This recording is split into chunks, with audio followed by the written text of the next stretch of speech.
Assalamualaikum warahmatullahi wabarakatuh. Alhamdulillahilladzi arsala rasulahu bil huda wad dinil haq liyuzhirahu 'alad dini kulli wa kafa billahi shahida. Wa ashhadu an la ilaha illallah wahdahu la syarika lah wa ashhadu anna Muhammadan abduhu wa rasuluh. Ya ayyuhalladzina amanu taqullaha haqqa tuqatih wa la tamutunna illa wa antum muslimun.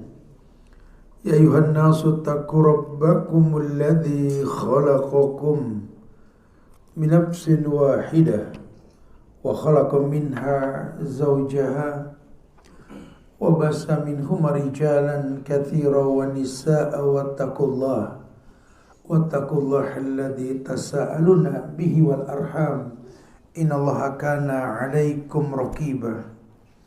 Ya ayyuhalladzina amanu taqullaha wa qulu qawlan sadida yuslih lakum a'malakum wa yaghfir lakum dhunubakum wa may yuti'illaha wa rasulahu faqad faza fawzan 'azima. Amma ba'du fa inna asdaqal hadisi kitabullah wa khairal huda huda Muhammadin sallallahu alaihi wasallam wa syarrul umuri muhdatsatuha wa kullu muhdatsatin bid'ah wa kullu bid'atin dhalalah wa kullu dhalalatin finnar.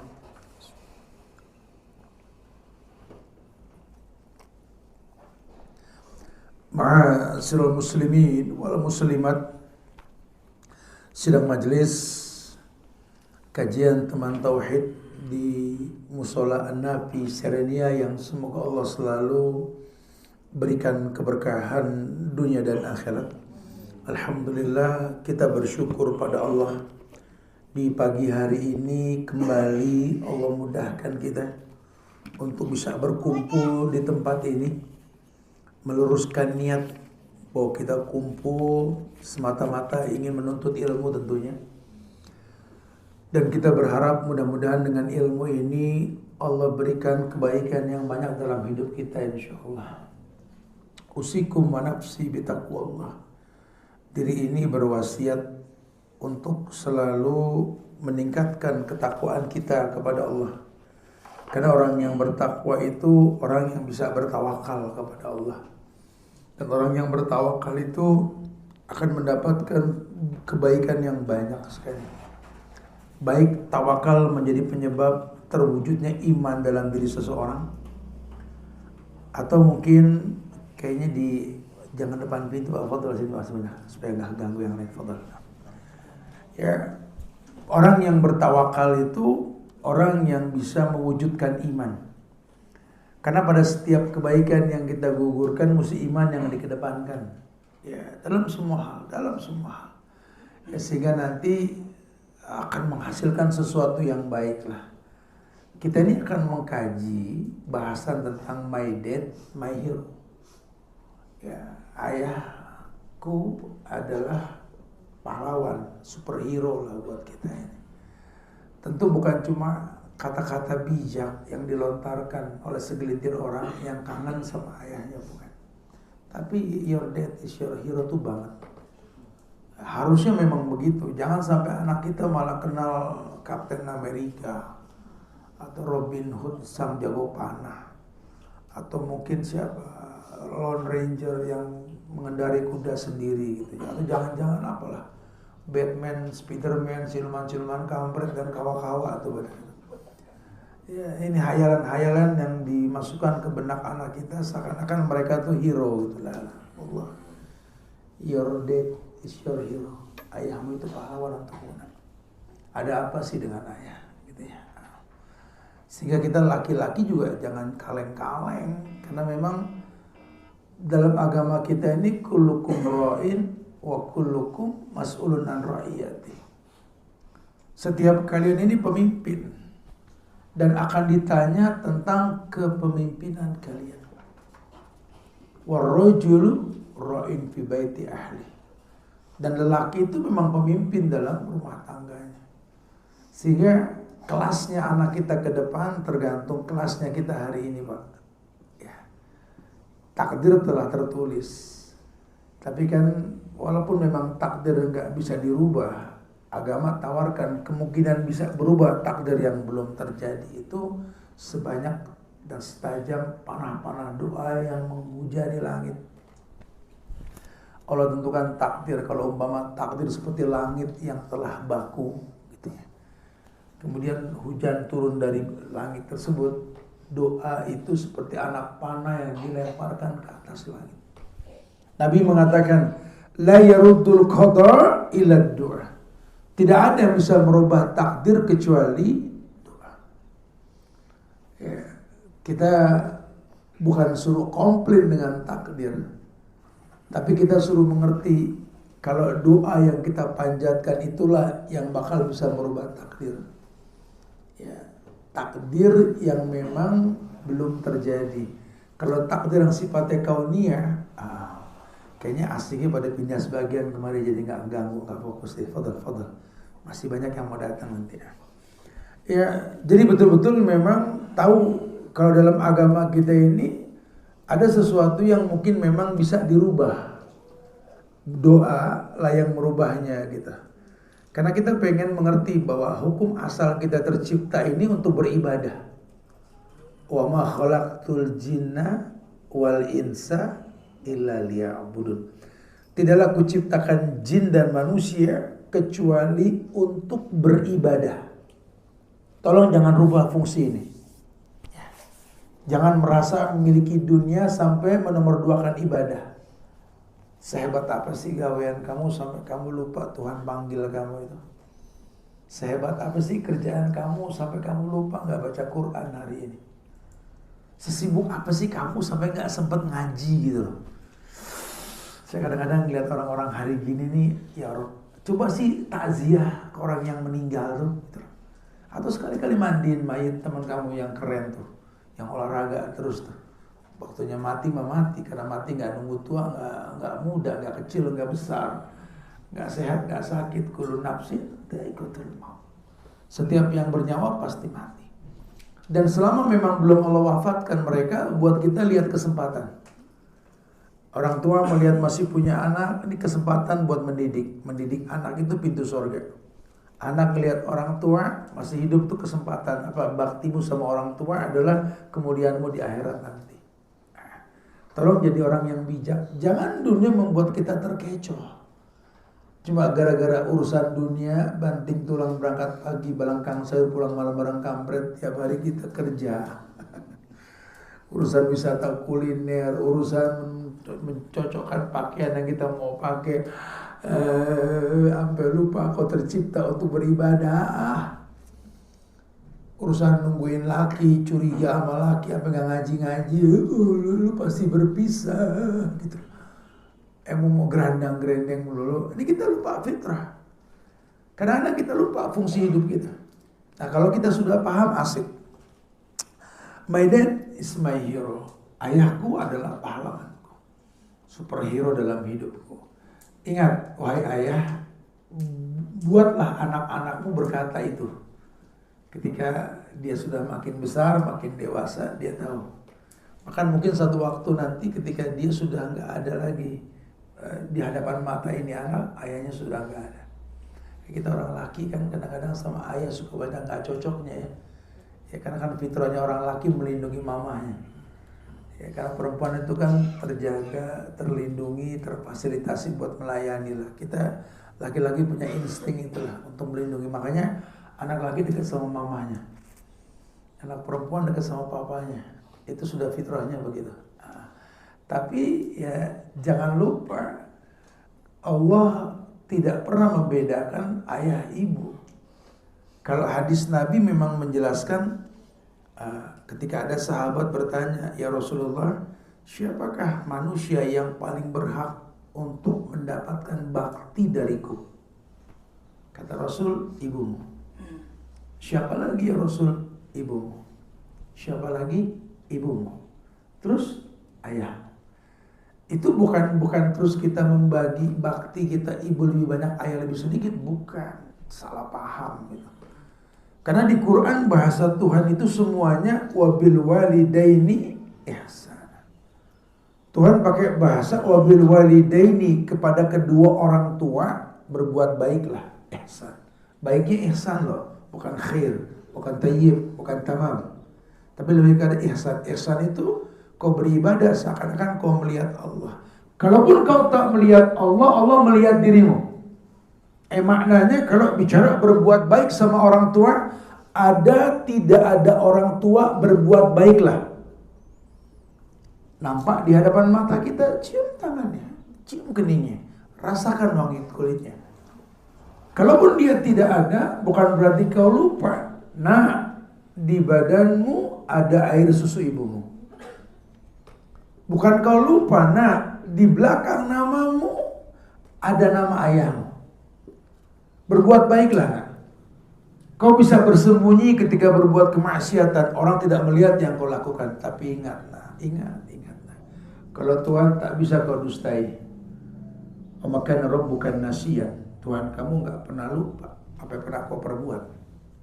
Kalau kamu lupa dengan Tuhan, karena memang Nabi mengatakan la yazni zani inna zani wa huwa mu'min. Orang kalau berzina, ketika berzina dia tidak beriman. Wala yasriku syarik inda syarik wa huwa mu'min. Orang yang berbuat syirik, mencuri, ketika dia mencuri dia tidak beriman. Yasrabul khamar inda syarik wa huwa mu'min. Orang yang minum khamar, ketika dia minum dia tidak beriman. Naam, imannya bisa keluar ya. Tapi diingatkan, okelah, Allah bisa kau lupakan sesaat. Tapi kalau kau mawas diri, nak, ya, kau sadar kau lahir dari rahim seorang ibu, kau lahir dari bagian daging seorang ayah. Demi Allah, jaga itu. Wabil walidaini ihsan. Sering dibahas tentang ibu-ibu. Ini melambangkan bahwa ibu ini sosok manusia yang lemah. Dia bukan tanah seperti Adam diciptakan dari tanah. Dia tercipta dari tulang rusuk yang bengkok. Ibumu bagian dari organ tubuh ayah. Ya, ketika kau menganggap bahwa ibu nomor satu, kau lupa dosa ibu adalah suaminya yang tanggung, ayahmu. Kau lupa konsekuensi ayahmu, lelaki tampan yang berani menembak anak orang, melamar. Demi Allah, konsekuensi ketika dia menjawab, saya terima nikahnya Fulana binti Fulan dengan mas kawin seperti yang disebutkan, dibayar tunai sah, wallahi pindah dari pundak mertua ke pundak kita. Tanggung jawab. Sejak itulah dosa ibumu, nak, ayahmu yang tanggung. Sejak itulah, nak, ya, ibumu yang bekerja tak ada kewajiban lagi untuk survive dalam bekerja. Karena ayahmu terkena beban, antut imuha idza ta'imta wa antal basuha idza labista. Ya, dia harus memberi makan perempuan yang dia nikahi seperti yang dia makan. Dia harus memberikan baju, pakaian seperti yang nilai yang dia miliki dalam berpakaian. Ya, itu kewajiban. Ini belum bicara hadiah nanti ini, karena cinta timbul karena hadiah tahadu. Nah, ayahmu menanggung beban dosa. Allahu Akbar. Subhanallah, kenikmatan yang dia miliki cuma dilayani. Kita bahas yang lampau bahasan, perempuan tuh lingkaran dunianya setengahnya sudah selesai dengan dosa ditanggung suami ketika menikah. Wallahi, perempuan selesai sudah. Agama kalian beres, dosa kalian ditanggung sama suami. Wallahi, setengahnya lagi dibagi dua, selesai hidup kamu. Bagian pertama, nafkah lahir batin suami pasti ngasih. Kalau enggak, dosa dia. Kalian tidak ada kewajiban lagi kerja. Kalau mau kerja, mubah, silakan saja. Tapi nggak boleh mengalahkan kewajiban. Nggak boleh gara-gara kerja nggak ngelayanin suami. Nggak boleh gara-gara kerja sampai nggak mood dalam rumahnya sendiri, haram hukumnya. Bahkan sebagian ulama mengatakan kalau kerja itu cuma mubah, gara-gara kerja sampai nggak sholat duha, haram itu kerjaan. Segitunya tuh. Dan sisanya kau layani dia. Layani suamimu. orang yang nanggung dosa kamu, nafkah. Khalas, layani. Jangan banyak komplain, jangan banyak menuntut di luar batas kemampuan. Tapi kenyataannya kan tidak seperti itu. Lagi-lagi kenikmatan yang ringan, kenikmatan yang banyak, yang terasa ringan dilakukan ini diterlantarkan. Banyak disibukkan dengan urusan yang bukan Allah syariatkan. Nah, lain sama laki-laki. Ya, sakit nggak sakit, kau miliki atau tidak kau miliki, kau nggak bisa berkeluh kesah. Karena waktu bergulir masa berganti ini demi Allah tidak berulang. Ya, tetap kamu mau bilang apa juga, pegel sama pasangan, tetap kamu tanggung dosa. Capek deh Ustaz, terserah deh, sudah gak kuat ya. Saya makanya sama dia udah masing-masing deh. Gak bisa ada ikatan rumah tangga. Anda dayus, Anda menanggung dosa dia. Dan itu gak main-main. Ya, memang ibu madrasah buat anak-anaknya, tapi kan ayah mudir. Ibu jadi madrasah kan karena ayah. Sekolah difasilitasi kan karena nafkah dari ayah. Sehingga nggak bisa kamu berlepas diri. Ikatan dalam rumah tangga kamu ini kan misakon golizo. Hubungannya sama Allah bukan sama manusia saja. Bahkan lambang kemampuan manistato'a minkumul ba'ah, laki-laki, nikahmu itu lambang kemampuan. Kamu berani nikah, berani ngatur anak orang gitu loh. Kamu berani nikah, berani bawa bahtera kehidupan. Kamu berani nikah, berani memberikan nafkah lahir batin. Bukan kamu berani menikah kemudian menjadi anggota rumah tangga, pemimpinnya adalah istri, bodoh sekali. Lan yasluh li rajulin idza amaratu imra'ah. Tidak akan pernah terselesaikan masalah rumah tangga laki-laki kalau perempuan yang mimpin. Gak ada ulama memiliki ayah yang takut sama istrinya. Gak ada ulama punya seorang ibu yang kurang ajar sama suaminya. Gak ada. Terus buat apa kalau kita gak merhatiin doa kita, Robbi habli minas salih. Robbi habli minas solihin, ya Allah berikanlah kepadaku anak-anak yang soleh. Apa iya anak yang soleh punya ayah takut sama bini? Apa iya anak yang soleh punya ibu kurang ajar sama suami? Udah dah, kita bukan di negeri dongeng gitu loh. Kita ini hidup yang real, yazra, yahsud, nanem metik. Lu nggak nanem jangan sok metik gitu loh. Ini Masya Allah, kesempatannya makin sedikit bukan makin banyak. Demi Allah. Ketika Nabi mengatakan kulul lahmin nabata min sukhtin, setiap daging yang tumbuh di badan keluargamu itu dari sesuatu yang haram, neraka lebih berat. Kuncinya di kita, Pak. Laki-laki. Ya, jangan sungkan untuk menjadi laki-laki. Sampai Nabi ngasih sampelnya laki-laki itu burung. Wahai para wanita, ketahuilah suamimu itu seperti burung, kata Rasul. Burung itu sakit gak sakit, pokoknya kalau sudah pagi terbang, berkicau lah. Burung gak pakai jam tangan, tapi dia bisa membedakan hawa pagi dengan hawa malam. Insting yang sudah berjalan. Feeling seorang laki-laki sudah siang, jangan banyak nongkrong, jangan banyak ngobrol, kita bekerjalah. Wa izzuhu istighnahu anin nas. Harga diri kita itu ketika nggak nyandar sama manusia. Kita punya harga diri, ya ini punya karya cipta. Wa izzuhu istighnahu anin nas. Harga diri kita ya karya cipta. Berkaryalah seperti burung tadi. Yaqdu himasun wa tarhu bitanan. Diumpamakan kayak nyari rezeki itu, burung temboloknya kosong terbang pagi, balik kandang pasti ada yang dia bawa. Jemputlah rezeki. Jemputlah rezeki. Memang tidak semua orang punya untung, punya rugi. Tidak semua orang punya gaji. Tapi setiap orang punya rezeki. Jemputlah rezeki tersebut.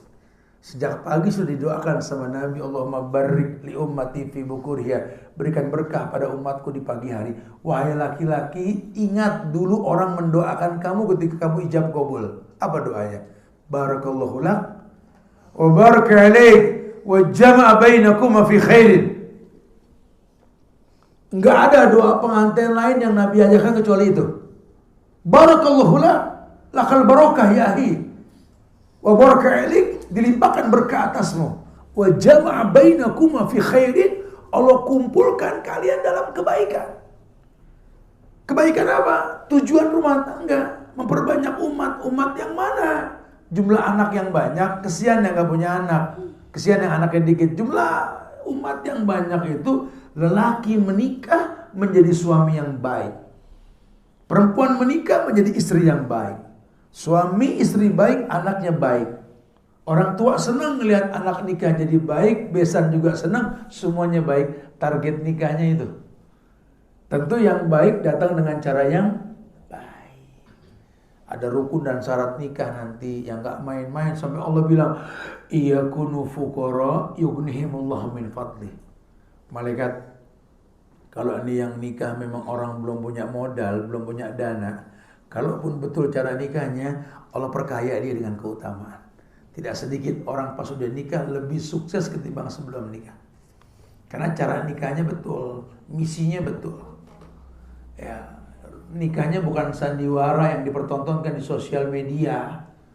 Ya, nikahnya nikah kepura-puraan ke depan orang, yang beb, abis rumah berantem. Gitu. Pura-pura aja. Pencitraan kerjaannya gitu ya. Oh, lagi seneng sampai foto status tangan laki bini pegangan ya. Ketika dua cincin bersatu, lalu mendramatisir, korban drakor dengerin ya gitu loh. Enggak gitu ya, bukan enggak boleh, itu sih kembang-kembang pernikahan ya, silakan saja gitu loh. Tapi bukan itu ya, lihat suamimu, ya lihat istrimu, lihat. Habis nikah bagaimana bu? Jangan kemesraan yang dipertontonkan, laki belum sholat subuh no bangunin. Bukan sosok mesra di hadapan orang dipuji sebagai apa, home sweet home, baiti jannati. Ingat no, suami lagi di mana no, udah ngaji belum? Bapak juga jangan tenang-tenang aja pak, kelihatannya bini baik no, ke tukang sayur pakai kerudung kagak no gitu loh. No, olahraga lari gituin komplek pakai baju renang no, lihat no. No lihat no, dia main padel baju lihat no, udah kayak gangsing Jawa ketat lihat tuh. Dia pengen sehat dengan cara yang haram. Mana mungkin orang bisa sehat dengan cara yang haram? Udah jangan ngelobi Tuhan. Tuhan baik, cuma terima yang baik. Allah pak, tanggung jawab kita laki-laki pak. Kalau kita nggak bisa mengingatkan, kita dayus. Wallah kita dayus pak. Walaupun nama kita si Budi, si Tono, si Joni gitu. Tetap panggil si dayus. Ente dayus bro, gitu lah. Nggak tegas sama ente punya harim. Wallah ente dayus. Ente laki-laki yang nggak ngerti tujuan nikah itu apa. Abis ini nanggung dosa bini. Ini bini berdosa, lu diem aja. Dayus, gitu loh. Subhanallah. Dan itu nggak main-main. Wahai anak-anak, itu ayahmu. Lelaki yang lelah. Lelaki yang acap kan di dunia menganggap bahwa sosok lelaki yang enak. Oh, kalau dia sih enak. Kerjanya keluar tiap hari, kita di rumah ngadepin kenyataan hidup gitu. Kalau dia di luar nggak ngeliat kenyataan, cabai ini mulut kalau ngomong. Dari mana orang di luar nggak ngeliat kenyataan? Ulama sering ngingetin kok ini laki-laki kalau keluar rumah tuh kayak mobil truk yang bakternya kosong. Kosong jalan dari rumah. Masalah depan komplek pegel sama satpam yang sok gagah betul. Yang sok jaim, gimana, udah dia cepet lo kenal muka gue lelet, nggak demen gitu lah. Masalah baru.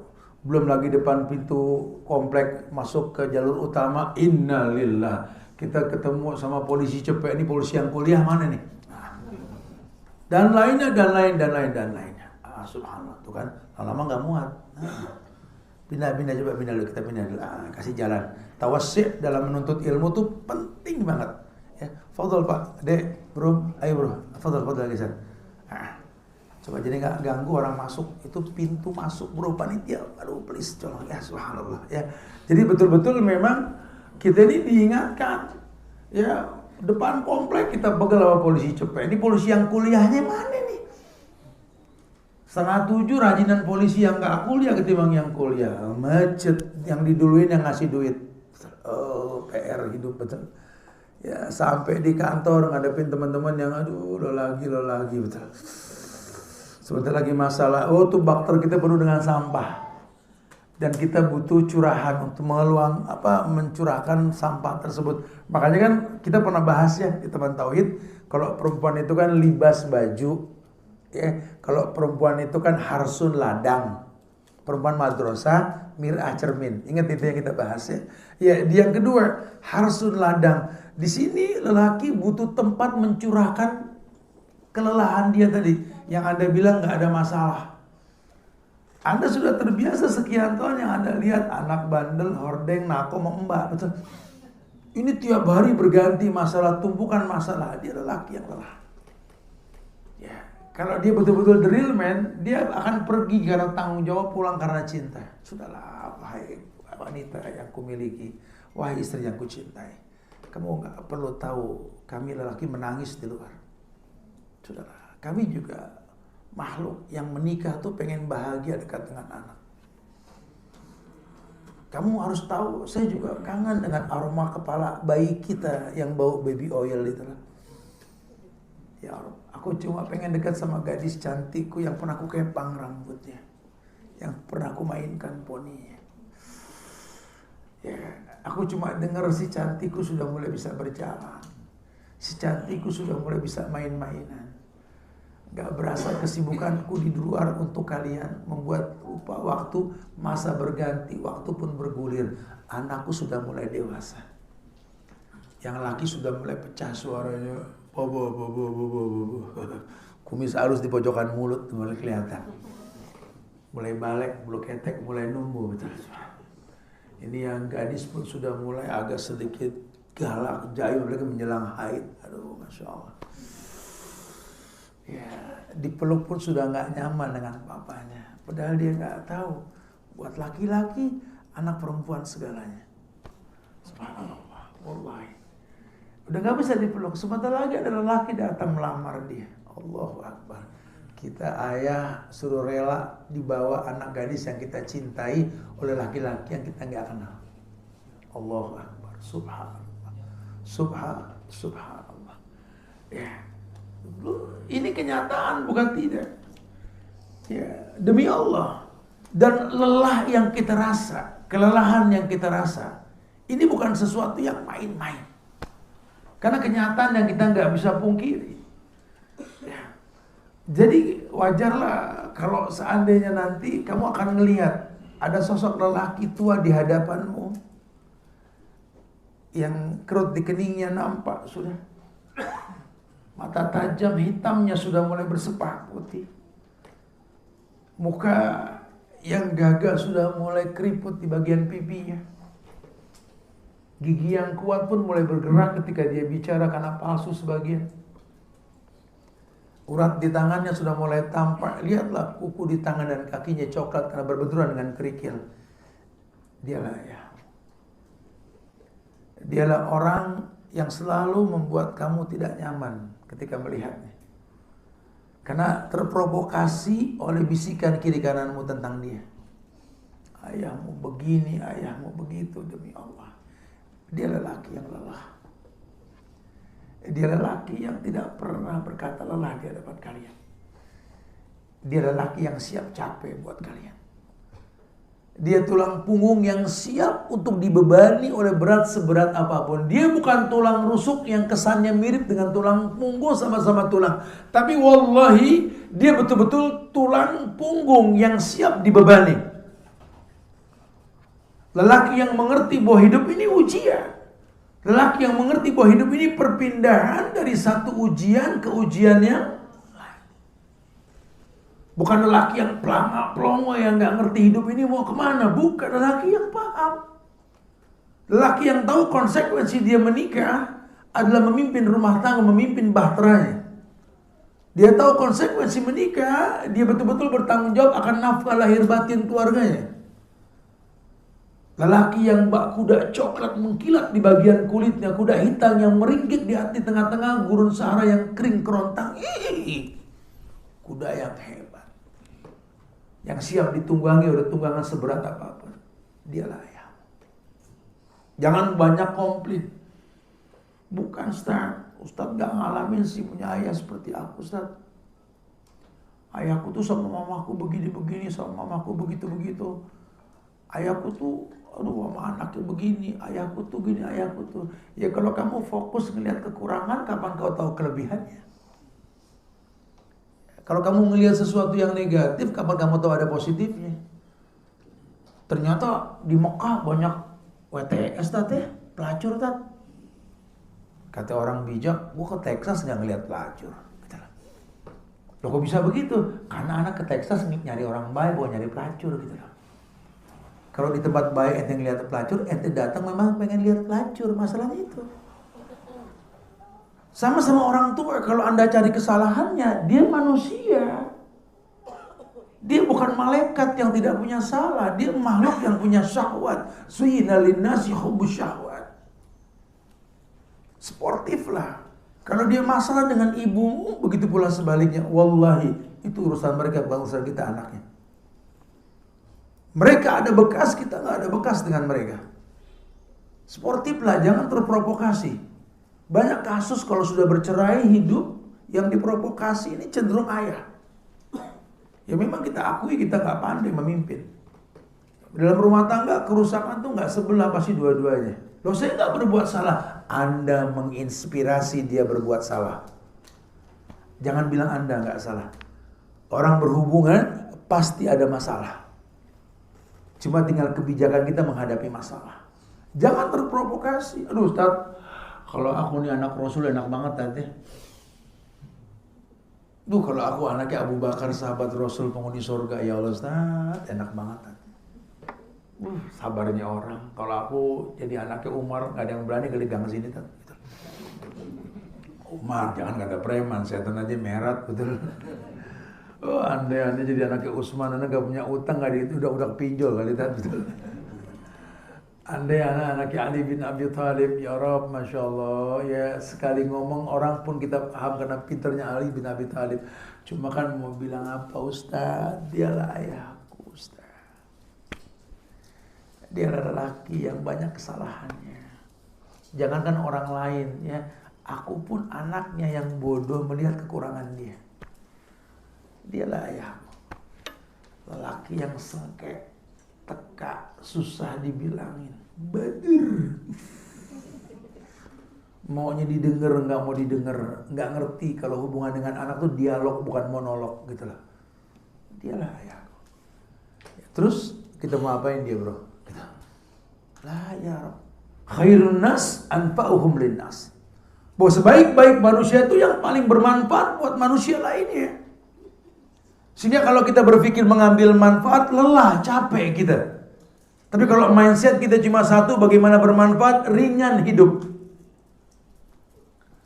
Ya, ketika kita berpikir bagaimana bermanfaat, ringan hidup. Walaupun terkesan lelah.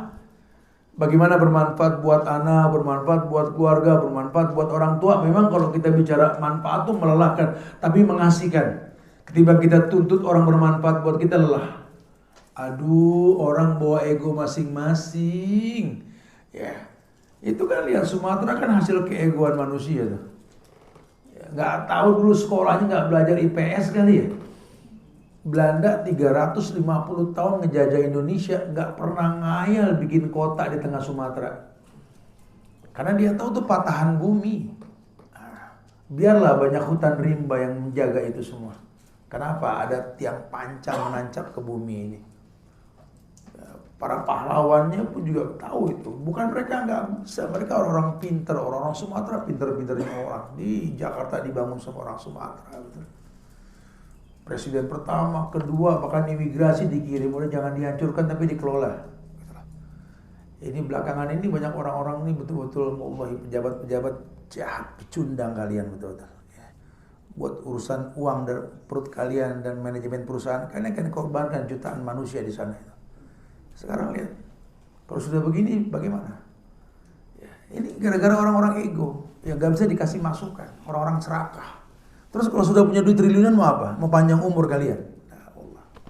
Kerusakan yang kalian lakukan. Saudaraku, keluargaku di Sumatera, tenang, kita bersama kalian. Ya, kita gak melupakan kalian. Satu nusa, satu bangsa, satu bahasa, kita Indonesia. Saling mendukung di antara kita. Sabar. Allah gak pernah menutup mata. Buat kalian para pejabat demi Allah. Wala tahsabannallaha ghafilan amma ya'maluz zalimun. Innama yu'akhiruhum liyaumin tashkhasu fihil absar. Hati-hati. Allah pasti balas kalian. Demi Allah. Ini sudah kehancuran mental-mental pecundang betul-betul. Ya. Bahkan belum lagi yang aji mumpung, ini orang-orang sudah salah kaprah semua. Wallahi. Lelaki lihat perempuan layak ditolong malah diperkosa, anak malah diculiknya apa-apaan ini. Mental-mental pecundang sudah gitu. Orang-orang yang gak ngerti hidup ini untuk apa. Nah, ketika kita menghakimi orang tua kita tanpa kita berpikir bagaimana bermanfaat buat dia, kemungkinan kita bakal bisa menjadi begitu. Pakar-pakar komentator terfasilitasi dengan sosial media yang kerjanya cuma ngeghosting, ngomentarin orang mulu gitu loh. Dia lupa kalau hidup ini permainan, bukan jadi komentator. Al-Hadid ayat 20 Allah mengatakan, "I'lamu annamal hayatud dunya laibun." Ketahuilah dengan ilmu, hidup ini, dunia ini permainan. Bermainlah, jangan cuma berkomentar. Gak ada permainan tanpa ilmu. Sehingga orang yang berilmu, orang yang bermanfaat, bukan hanya bisa mengambil manfaat. Orang-orang yang tahu bahwa peruntukan hidup untuk sesuatu yang disyariatkan. Perempuan tahu hidupnya untuk apa, laki tahu hidupnya untuk apa. Ini orang tua, suami istri tahu hidupnya untuk apa buat anaknya, anak pun tahu hidupnya untuk apa buat orang tuanya. Saling mengerti. Sehingga dia tahu kalau Allah berfirman dalam Al-Quran di Az-Zariyat 56 sebagai basic penciptaan manusia. Wa ma khalaqtul jinna wal insa illa liya'budun. Tidaklah aku ciptakan jin dan manusia kecuali untuk beribadah. Dan salah satu bentuk ibadah ketika kita bersyukur kepada Allah. Bagaimana bersyukur kepada Allah? Buat anak-anak, ya berbaktilah pada kedua orang tua. Nabi yang mengatakan, la yaskurillah man la yaskurin nas. La yaskurillah man la yaskurin nas. Tidak akan pernah orang bisa bersyukur kepada Allah kalau dia enggak bersyukur kepada manusia. La yaskurillah man la yaskurin nas. Enggak akan pernah bisa orang bersyukur kepada Allah kalau tidak berterima kasih kepada manusia. Dan orang yang paling berhak kita berikan terima kasih kita ya orang tua kita. Ya, bukan terus ibu 3 bapak 1, bukan. Agama bilang wabil walidaini ihsana tadi, kepada kedua orang tua berbuat ihsan. Bahkan dikatakan wa in jahadaka al an tusyrika bima laisa laka bihi ilmun fala tutihuma wa sahibhuma fid dunya ma'rufa.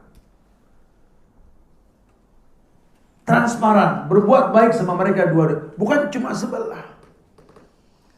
Kenapa? Karena kan di badan kalian ada 2 orang, ya, ini air susu ibu tadi sama nama besar ayah kamu di belakang kamu itu. Paling gak kamu berpikir bagaimana memberikan manfaat. Kalau memang kamu belum bisa membantu mereka, paling gak jaga nama baik mereka. Ya, kadang-kadang ketika kita sudah dewasa, kita baru paham. Ketika kita sudah menjadi orang tua. Ya. Memang kenyataan orang bijak selalu mengingatkan. Orang itu merasa memiliki kalau sudah tiada yang dia miliki. Betul. Ya. Dulu waktu mereka hidup buat kita menjadi masalah. Mau pulang pun ngintip dulu, ada bokap gak nih? Kalau cuma nyokap gampang deh, kalau nyokap ada bokap, oh ada bokap lagi. Saya masih ingat tuh kalau saya dulu ngajar dari Jakarta ke Bogor pulang tuh hujan-hujanan, ingat saya. Sampai tahun 2015, 2018an. Masya Allah. Gak ada orang yang berani ngomelin saya kecuali ayah saya. Sampai di rumah saya udah basah lepek. Ayah saya minta bikinin balai depan rumah.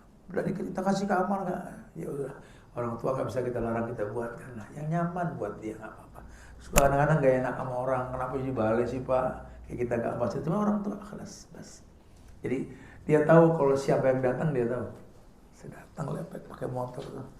Dari mana? Biasa bah, cium tangannya, cium keningnya. Tadi ngajar bah, nyiksa diri ente. Kok nyiksa diri sih Pak? Ya, apa nyiksa diri?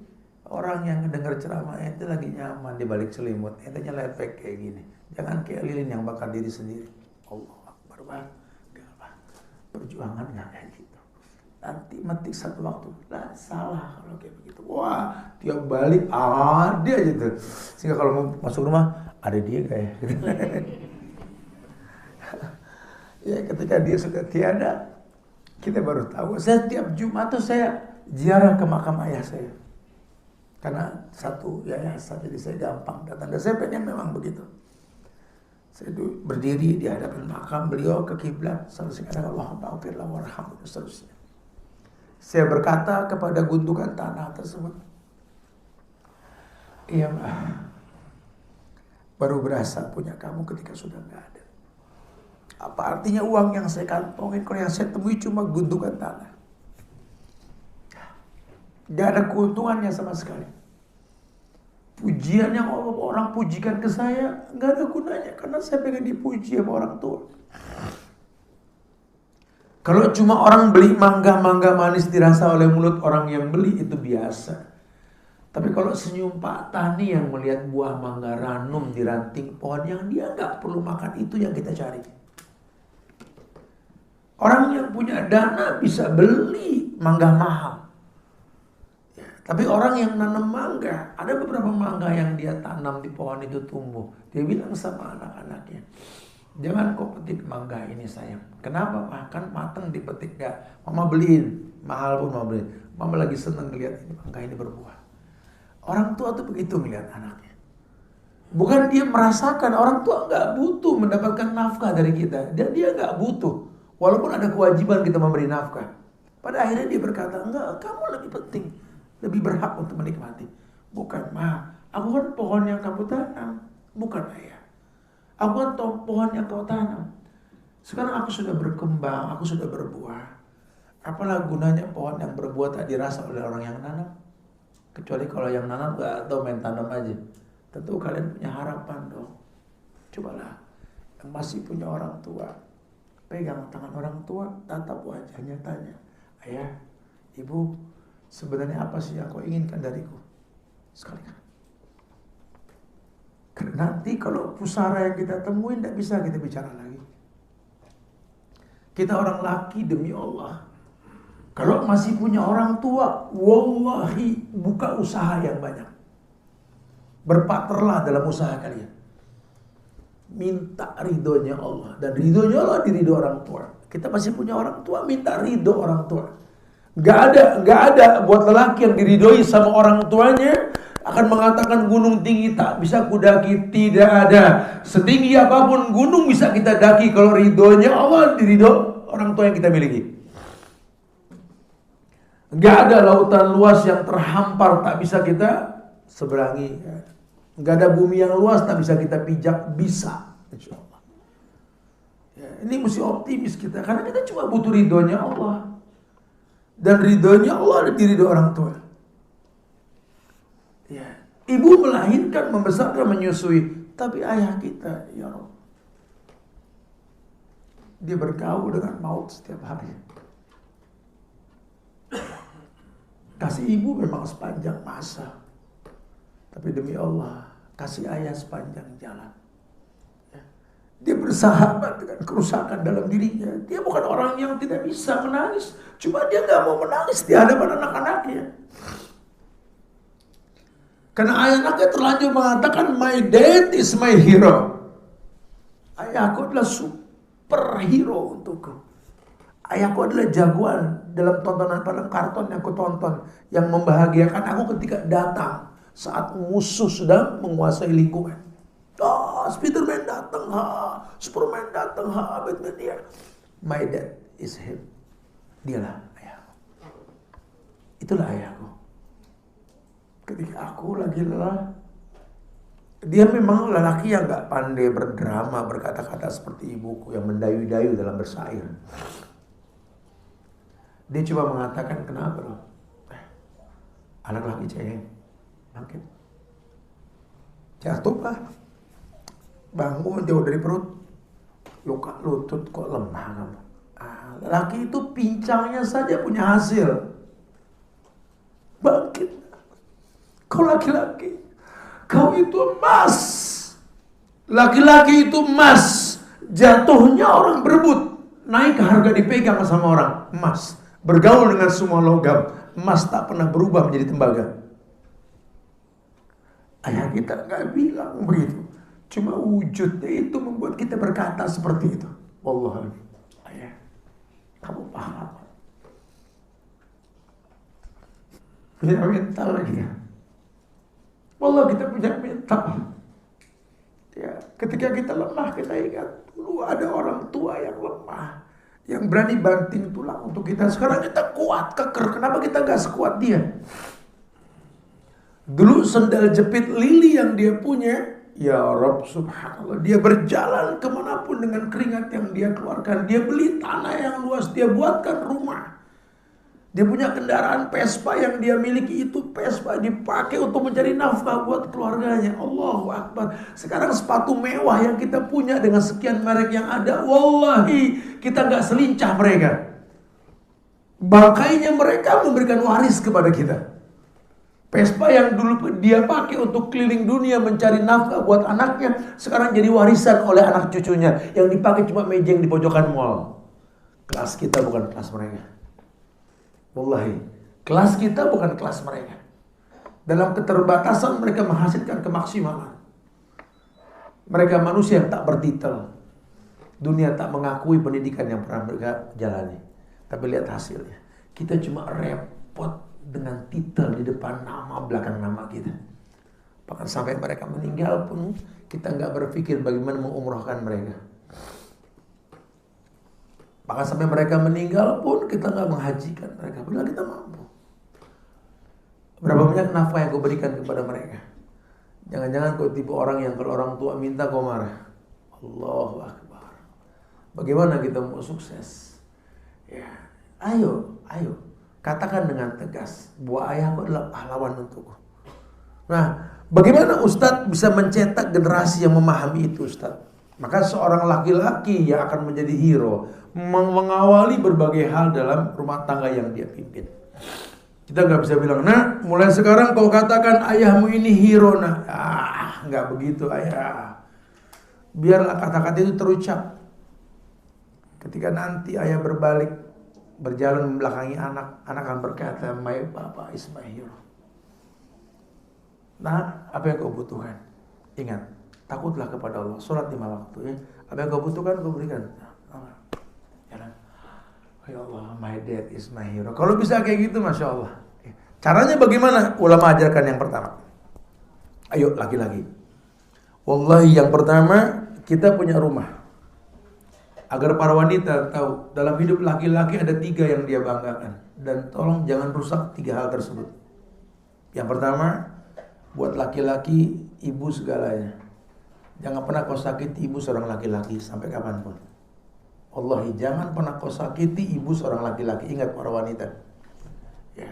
Seburuk apapun ibu seorang laki-laki, ya, dia melahirkan laki-laki yang akan membawa kamu ke surga. Ingat itu. Kalau nyari sempurna, nggak ada kesempurnaan pada mertua perempuan yang kau miliki. Wallahi, yang dia cintai kau belajar mencintai, itu yang pertama. Yang kedua, buat orang laki, anak perempuan segalanya. Jangan sakiti anak perempuan seorang laki-laki di hadapan dia. Jangan, tolong. Ya, demi Allah. Sama seperti kita nikah. Kita nikah sakiti anak orang, dia nggak terima. Ayahnya nggak terima. Ya, kita kalau mau nyakitin pasangan, ingat dia punya ayah. Ada ayahnya, tahu lain cerita. Lain hal kalau memang dia berbuat salah, kita islah. Tapi kalau kita zolim tanpa ada sebab kita marah, jangan. Dia punya ayah. Seperti saya suka bilang sama teman-teman yang masih bergelut di dunia gangster. Saya mau bunuh, saya mau sakit. Kau akan sakiti anak seorang wanita. Dia punya ibu. Kau akan sakiti ayah seorang wanita. Apa manfaatnya? Agama bilang fa'fu anhum wastaghfir lahum wasawwirhum fil amr. Belajar maafin orang, bro. Minta ampun ke Allah untuk dia. Ajak dia berdialog. Itu real muamalah. Bukan gampang menghakimi orang lain, bukan. Ingat. Ini orang laki akan kau sakiti. Wallahi, dia punya ibu yang mendoakan dia. Dan dia punya anak yang berharap terus diberikan sayang olehnya. Anak gadisnya. Ingat, jangan gampang memutuskan sesuatu. Begitu pula sebaliknya tadi. Kalau dia anak perempuan, jangan sakiti dia. Jangan, makanya Islam haramkan perempuan menikah dengan 2 laki-laki. Yang pertama yang suka mukul, yang kedua yang bakhil. Karena 2 ini menyakitkan di muka bumi. Bakhil dan suka mukul ini menyakitkan. Jangan. Nggak diperbolehkan sudah. Wallahi tidak diperbolehkan. Oleh karena itu bentuk. Yang ketiga, Lelaki itu sangat bangga dengan tempat rumah yang dia miliki, yang dijadikan sebagai sarang untuk keluarganya, istri dan anak-anaknya. Allah, demi Allah, tolong ibu ya, walaupun mungkin punya mbak di rumah, walaupun punya asisten rumah tangga, demi Allah, kami laki-laki ini lebih senang melihat ibu yang menjaga rumah kami ketimbang mbak yang membersihkannya. Kami semodern-modernnya kami lebih suka ketika berangkat ke kantor itu ngelihat istri sedang bebenah ketimbang scroll handphone. Demi Allah, wallahi, kami sampaikan dengan bahasa yang simpel, karena kami merasa bahwa kalian ada di rumah kami, kalian bidadari di rumah kami. Tolong jaga, bikin indah itu, bikin indah ukurannya mata kami, qurrata ayun, bukan indah menurut kamu. Masya Allah. Walaupun kami nggak betah di rumah, cuma kami bakal balik ke rumah. Tolong jadikanlah baliknya kami yang singkat ini sesuatu yang nyaman untuk panjang ke depan nantinya. Demi Allah, wahai laki-laki yang pertama, berikan kesempatan kepada anggota keluarga untuk mendiskusikan permasalahan rumah tangga kita, keluarga kita. Didik anak-anak kita dewasa. Nah, sini sayang. Kamu kalau sayang berikan alasan, kalau kamu benci berikan alasan. Sehingga kamu bijak nanti. Kamu gak suka sama mama, kenapa? Kamu suka sama mama, kenapa? Begitu pula sama papa. Kamu gak suka sama papa, kenapa? Sukanya kenapa? Jangan gak punya alasan, gak tahu, udah aku gak suka aja. Salah. Suka dan tidak suka itu efek dari sesuatu yang kau lakukan. Berikan alasan. Sama saudara kamu juga, sama, ajak diskusi. Sehingga kalau orang nanti suka dengan alasan, dia melihat kekurangan, dia ingat kebaikan yang pernah dia lihat. Jadi nggak melupakan kebaikan. Kenapa kamu suka sama ayah kamu, nak? Ya, ayah baik aja. Ayah suka tolong aku. Ayah kelihatannya keras, kasar, tapi ayah nggak pernah bilang enggak sama aku. Kalau apa yang dia minta pasti dikasih. Ya, ayah buat aku segalanya lah. Satu waktu nanti kalau temui ayahmu akan berbuat salah, nak, karena dia manusia. Tapi ingat, kamu pernah bangga dengan dia. Ingat itu. Ya, itu alasan kenapa kita mesti mencintai, karena alasan. Begitu pula membenci nanti sama. Ya, ketika kita membenci dengan alasan, kita akan bandingkan. Karena apa? Yang nggak boleh itu sifat kufur asyir. Melupakan kebaikan yang banyak karena sebuah kesalahan. Didik keluarga kita seperti itu. Didik mereka untuk mendiskusikan semua permasalahan. Sehingga mereka tahu kenapa ayahnya begini, kenapa ayahnya begitu. Yang kedua, kita laki-laki kalau pengen jadi hero buat anak-anak kita, jangan menampakkan konflik rumah tangga di hadapan mereka. Kita terikat hubungan rumah tangga dengan lawan jenis kita yang berbeda suku bangsa, berbeda tempat kita tinggal dalam kandungan seorang ibu. Ya Allah, subhanallah. Kita betul-betul pasangan yang nggak punya latar belakang yang sama. Kita nggak punya latar belakang yang sama. Tentu ada konflik toh. Ya. Bisa nggak misi rumah tangganya ditegaskan? Apa misi rumah tangganya? Bahwa kita menikah ini dengan misi tujuan memperbanyak umat. Sehingga umat ini umat yang nggak komplain dengan keadaan. Kalau kita ribut di hadapan anak-anak nonton kita, ini anak akan menjadi umat yang nggak baik karena merasa apa? Ya ini ayahnya begini, ibunya begini. Satu hal yang buruk. Makanya orang dulu kalau bikin rumah tuh ada pendopo. Supaya masuk ke rumah udah gak punya masalah. Hari gini orang gak merhatiin. Yang penting tanah dipetak-petak jadi tipe 45, tipe 3 ini. Yang penting laku. Misi rumahnya gak nyampe. Orang dulu enggak. Ya, dia bikin rumah pasti ada pendoponya. Sehingga masalah selesai di pendopo, gak masuk ke rumah. Labang rumah adalah surga. Sepakat dong. Baiti jannati, home sweet home. Apa yang di surga ada orang teriak?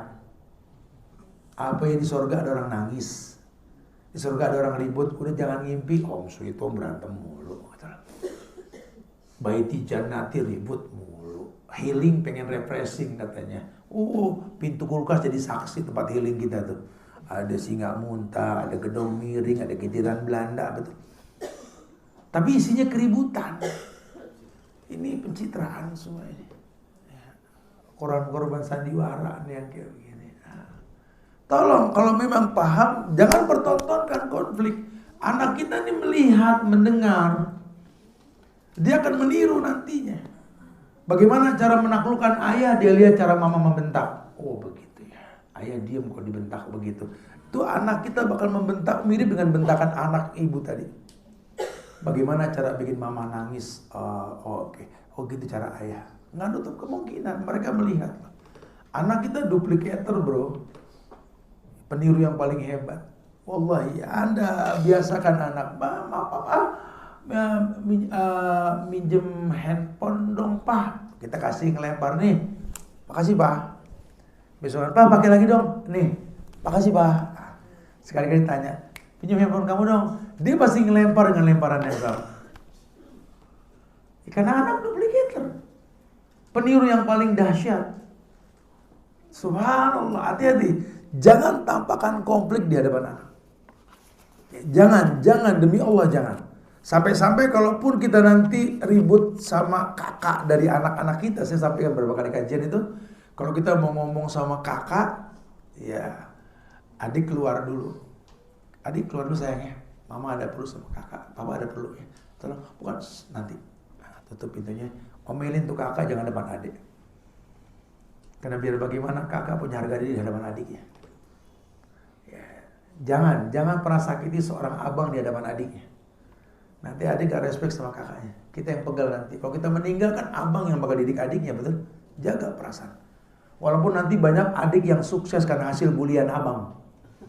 Anak kedua sukses, biasanya dibully sama yang pertama. Dan tidak sedikit orang yang dibully itu hebat gitu deh.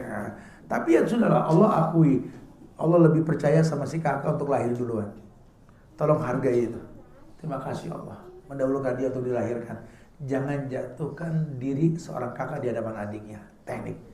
Kebalikannya supaya kakak tahu cara ngomel ke adik, nggak terkesan ngebully. Kalau kita lagi ngomong sama adik, kakak duduk sini. Kenapa? Lihat cara mama ngomel. Itu pendidikan. Ya, pendidikan. Tapi kalau konflik kita sama istri, jangan. Ini kadang-kadang bini tahu suaminya ngalah, nggak bakal ngebales dia menjadi depan anak. Buku suaminya bercanda. Mama kenapa teriak papa? Latihan seriosa, ada gitu. Untung bercanda gitu ya. Cuman kan ya Rob, kau bentak pintu sorgamu di hadapan anggota keluarganya. Kau bentak orang yang siap menanggung dosamu. Allahu Akbar. Kau bentak lelaki yang memberikan nafkah lahir batin untukmu. Jahat kamu. Ya Allah. Bertobatlah. Tubu ilallah taubatan nasuha. Jangan. Karena baktimu itu membuka surga. Ayyuma imra'atin matat wa zawjuha radin fakanat min ashabil jannah. Karena Nabi yang mengatakan perempuan mana saja yang wafat ketika dia wafat suaminya ridho dengan kehidupannya sebelum wafat, surga. Surga. Salatil mar'a khamsaha, shamat syahraha, hafazat farjaha, ata'at zawjaha. Dia lakukan 5 waktu dengan baik, on time. Dia kerjakan Ramadan, tak hutang dia miliki ketika berjumpa dengan Ramadan lagi. Dia tutup aurat, dia patuhi suaminya. Udkhulil jannah min ay abwabi syi'ti. Masuk surga dari semua pintu. Allahu Akbar. Ya. Baktimu sama suamimu, baktimu kepada kedua orang tuamu. Ketika kita tidak boleh bilang fala taqul lahuma Pernah dengar ini? Gak boleh bilang sama orang tua. Pernah dengar? Gak boleh bilang sama orang tua. Subhan. Iya mama. Ambilin air dong buat mama. Sebentar pak, ada kerjaan sebentar aja. Tolong dong. Iya mah. Haram itu. Haram itu. Fala taqul lahuma Anak ke orang tua. Sekarang kau sudah menikah. Suamimu lebih dari orang tuamu. Ayahmu tidak bisa bersetubuh denganmu. Laki-laki itu bisa. Dia tanggung dosamu. Dia nafkah lahir batin. Baktimu pada suamimu, baktimu pada kedua orang tuamu. Kau bisa bilang kepada dia kau tega. Kau tutup pintu surgamu sendiri. Kau lupa dia menikah untuk punya madrasah buat anak-anaknya. Anakmu besar dengan gadget, dengan handphone. Dia titipkan anak dengan nafkah yang cukup, tapi kau tak perhatikan. Kau berikan uang mentah ke tangan anak, suruh milih makanan sendiri. Kalau kita orang tua saja kadang-kadang salah memilih, korban gambar makanan, betul? Komposisi yang salah. Kamu nggak perhatiin anak kita beli minuman yang gula-gula, pengawet dan lainnya? Kesian loh yang nitipin ini, anak sedang kerja banting tulang di luar itu. Dia cuma pengen kau jadi madrasah untuknya. Dibangunkan rumah yang cukup buat kamu. Kenapa anak ini lebih mendominasi handphone ketimbang wajah orang tuanya? Apa tak kau bisikan di telinga anakku? Nah, ada dua pemandangan paling indah di muka bumi. Yang pertama menatap Ka'bah. Yang kedua menatap wajah orang tua. Andai bisa kau bisikan di telinga anak-anakku, nanti kalau ayahmu pulang, tolong jangan ada handphone di antara kamu dengan dia. Tatap wajah ayahmu, nak. Laki yang lelah, yang pura-pura sehat buat kamu, nak. Allah, tatap wajah ayahmu, nak. Lelaki yang mungkin tidak dekat denganmu, tapi demi Allah, apa yang dia perbuat hanya untukmu, nak. Lelaki yang tidak berharap banyak padamu, cuma lelaki yang hanya mengingatkan, nak, di belakang namamu ada namamu, nak. Tolong jaga itu, nak. Mata ayah terhalang dinding, nak. Sedang apa kalau di balik dinding ayah tidak tahu, nak. Telinga ayah juga terhalang jarak. Kau berbisik dengan temanmu, kau berkoalisi menyakiti ayah nggak dengar saya. Allah, nak, ku petangkan tanganku ini, nak. Tak sampai 2 meter, nak. 3 meter kau berbuat salah, tak bisa ayah melerai kamu, nak. Demi Allah, nak. Kaki ini bukan kaki yang 20 tahun yang lalu, nak. Tak bisa aku kejar kamu, nak. Tapi hanya aku ingatkan kepadamu bahwa ada nama di belakang namaku, di belakang namamu yang mesti kau jaga. Demi Allah, nak. Kau akan sukses kalau kau bisa berterima kasih. Jagalah sepeda yang ayah beli.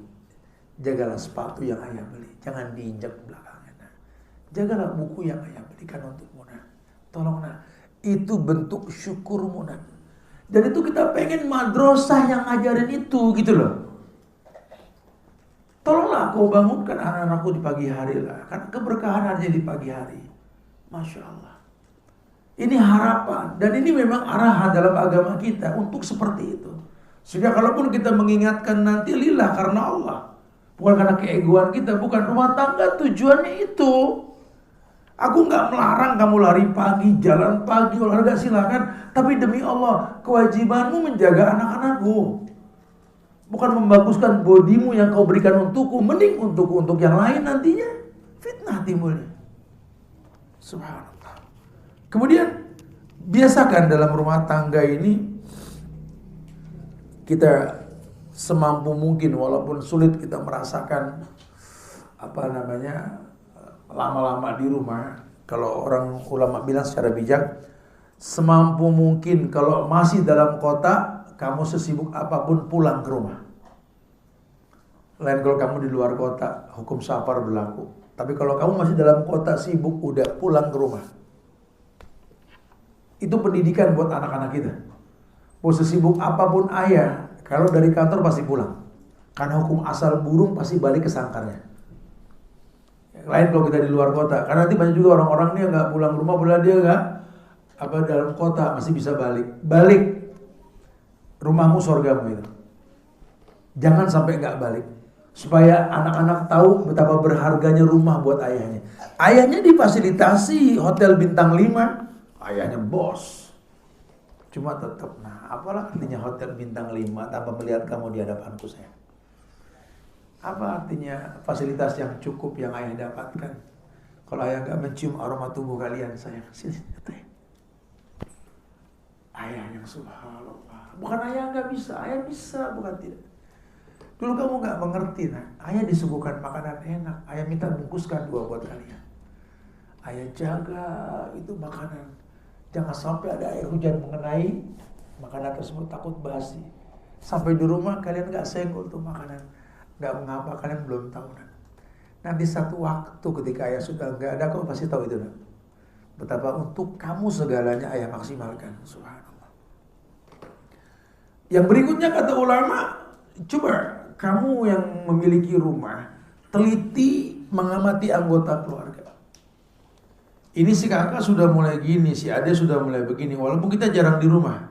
Cuma kan kita punya tangan, punya kaki berbentuk pasangan, istri kita tercinta. Tanya sama dia, gimana kakak? Kok kakak gini sih? Kok dia beda sama saya? Coba, saya nggak tahu. Kalau saya sering peluk anak-anak saya, dengan pelukan saya tahu anak masalah atau anak tidak. Karena orang tua nggak bisa dibohongin. Anak kalau udah berbuat salah kita peluk risih, ada masalah berarti. Kita bisikin nanti, ya mau tidur sama kamu nanti, pengen ngobrol sama kamu. Ya. Harusnya sih madrasahnya yang ngasih bocoran. Harusnya madrasahnya yang ngasih bocoran. Si kakak gini tuh, si ini gini tuh. Apalagi hari gini kan, anak-anak sekarang kan mungkin nggak ngerokok tapi nge-vape, liquid dan lain sebagainya, gitu kan? Dibilangin, jangan dibiarkan, jangan dianggap lumrah. Anak biasa, anak genzi, genzi. Gak ada di Islam anak genzi, anak manusia sudah didik dengan Quran dan Sunnah. Kita di korban sosial media nerima sifat genzi, sifat skena ini, anak manusia. Mau apapun nih anak tercipta untuk beribadah. Ya, jangan pakai bukan anak genzi sekarang kalau diomongin teriak bodoh amat, omongin gitu loh. Genji. Saya paling pegel dengar kayak begini. Sama mau anak mana pun anak manusia yang wa ma khalaqtul jinna wal insa illa liya'budun. Cuma mungkin teknik approachingnya nanti yang mesti dibahas. Teknik talkingnya nanti mesti dibahas. Kenapa? Karena Nabi juga bilang kalimun nas bima ya'rifu alaih. Ajak ngomong orang sebatas pemahaman. Lihat pendidikannya, lihat umurnya, lihat pengetahuannya itu penting. Allah penting sekali itu. Ya, demi Allah. Tapi jangan terus jadi lemah. Apa bingung. Habis anak sekarang kok dibilangin pundung, terus jadi nggak dibilangin. Gimana sih? Karena kita jadi sesuatu yang salah, mesin cetak anak yang nggak robani nantinya. Nggak gitu. Ya, teliti, amati anak-anak kita. Karena hari gini orang berbuat dosa nggak perlu keluar rumah. Kalau dulu kita bisa tahu nih anak mulai bandel pulang malam. Hari gini anak nggak usah pulang malam buat bandel. Ya, dulu kita ngelihat ini anak bisa berbuat nggak baik karena berteman sama orang nggak baik, betul? Nah, hari gini nggak perlu dia berteman. Hari dulu kita bisa lihat nih anak masalah karena sering keluar. Hari gini anak nggak perlu, di tangannya ada dunia yang namanya gadget. Ya, ini anak bisa merakit bom buat meledakkan bom kemarin di SMA 7 Batu. Ya, itu anak-anak yang dimobilisir oleh grup-grup sosial media, masuk ke grup neo-Nazi dan lain-lain. Anak-anak kita jangan dianggap anak kecil. Ya, belum lama kakak 9 tahun memperkosa adik yang 7 tahun. Ya, cuma gara-gara apa? Ditekan oleh teman-teman yang pernah dia temani di sosial media dalam permainan Roblox, GTA dan sebagainya itu kan dia berteman sama yang nggak jelas. Saking menang mulu, nyaman dengan teman, janjian di WA, mulai bermaksiat di WA, screenshot, diancam. Kalau kamu nggak gini-gini, lihat.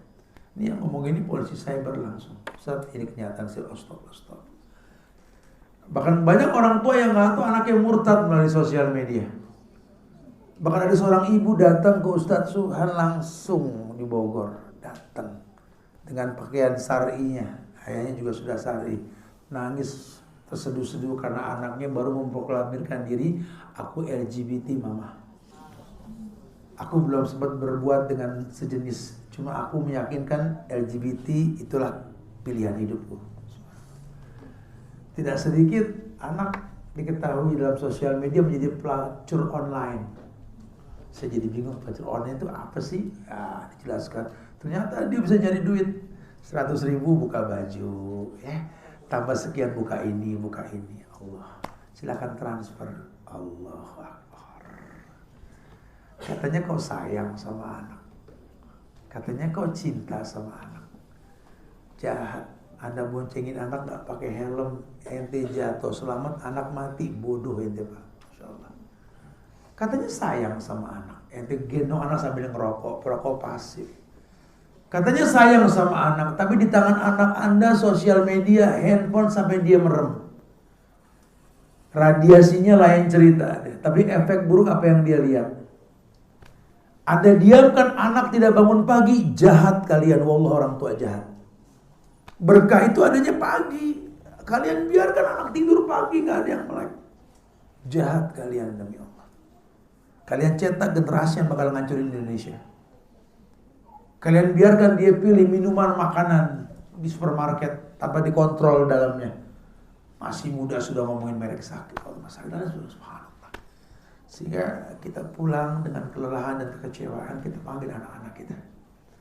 Ya, berilmulah nak sebelum beramal. Ayah cuma bisa mengingatkan kepada kamu. Kedekatanmu pada ibumu, tolong jangan sampai membuat kamu lemah nak. Kau terlahir untuk melindungi dia. Demi Allah, jaga nama kami nak. Masya Allah. Sehingga ketika kita berpaling dari dia nanti berjalan, anak berkata, wow, my dad, my hero. Tapi kalau nanti orang tua sudah nggak ada, kita yang sukses datang berziarah ke makam orang tua kita. Kita ingat kelelahan dia mendidik kita. Terima kasih ayah. Kalau ayah nggak galak, saya nggak bisa begini. Kalau dulu ayah lemah, ayah meloloh aku, saya nggak bisa bangkit ayah.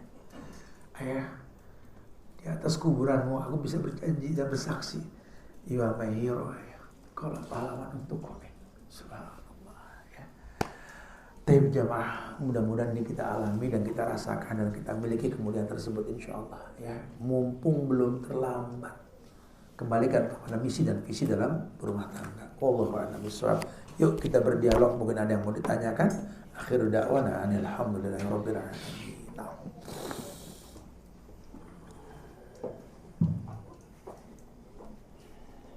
Bismillah Ustaz. Iya. Ini kumpulan pertanyaan juga sudah dikumpulkan, jadi ada Insya Allah ada banyak pertanyaan. Iya, silakan. Seperti biasa saya bacakan Ustaz. Silakan. Pertanyaan pertama Ustaz. Bismillahirrahmanirrahim. Jazakallahu khairan Ustaz atas ilmu yang disampaikan. Semoga Allah Ta'ala selalu merahmati Ustaz. Amin, amin, amin, amin. Jamaah Majelis Ulama. Ustaz, bagaimana cara kita mengobati rasa sesal untuk hal-hal yang tidak kita lakukan selama orang tua masih hidup? Rahimahullah, ayah saya meninggal 4 tahun yang lalu saat sedang menginap di rumah saya mendadak tanpa sakit. Sejak kejadian itu, saya benar-benar menyesali banyak sekali hal yang belum sempat saya ucapkan kepada beliau. Sampai sekarang setiap saya ingat ayah saya benar-benar masih sangat sedih dan seperti ada sakit yang tidak terobati. Saya selalu mendoakan rahimahullah, tapi apakah kesedihan dan penyesalan yang saya rasakan sampai saat ini adalah teguran dari Allah Ustaz? Bagaimana kita bisa mengatasinya? Lalu bolehkah jika saya meniatkan segala amal ibadah saya agar saya bisa bertemu rahimahullah ayah saya di surga kelak? Jazakallah khair. Ayo mana? Iya, ini yang saya maksudkan tadi. Kadang-kadang kita kalau sudah nggak ada baru berasa. Andai dulu kita tidak seperti itu, andai kita bisa mengulang waktu kelas. Hidup ini bukan penyesalan. Indahnya agama ini mendidik kita untuk tahu bahwa ada yang namanya taubat dalam agama.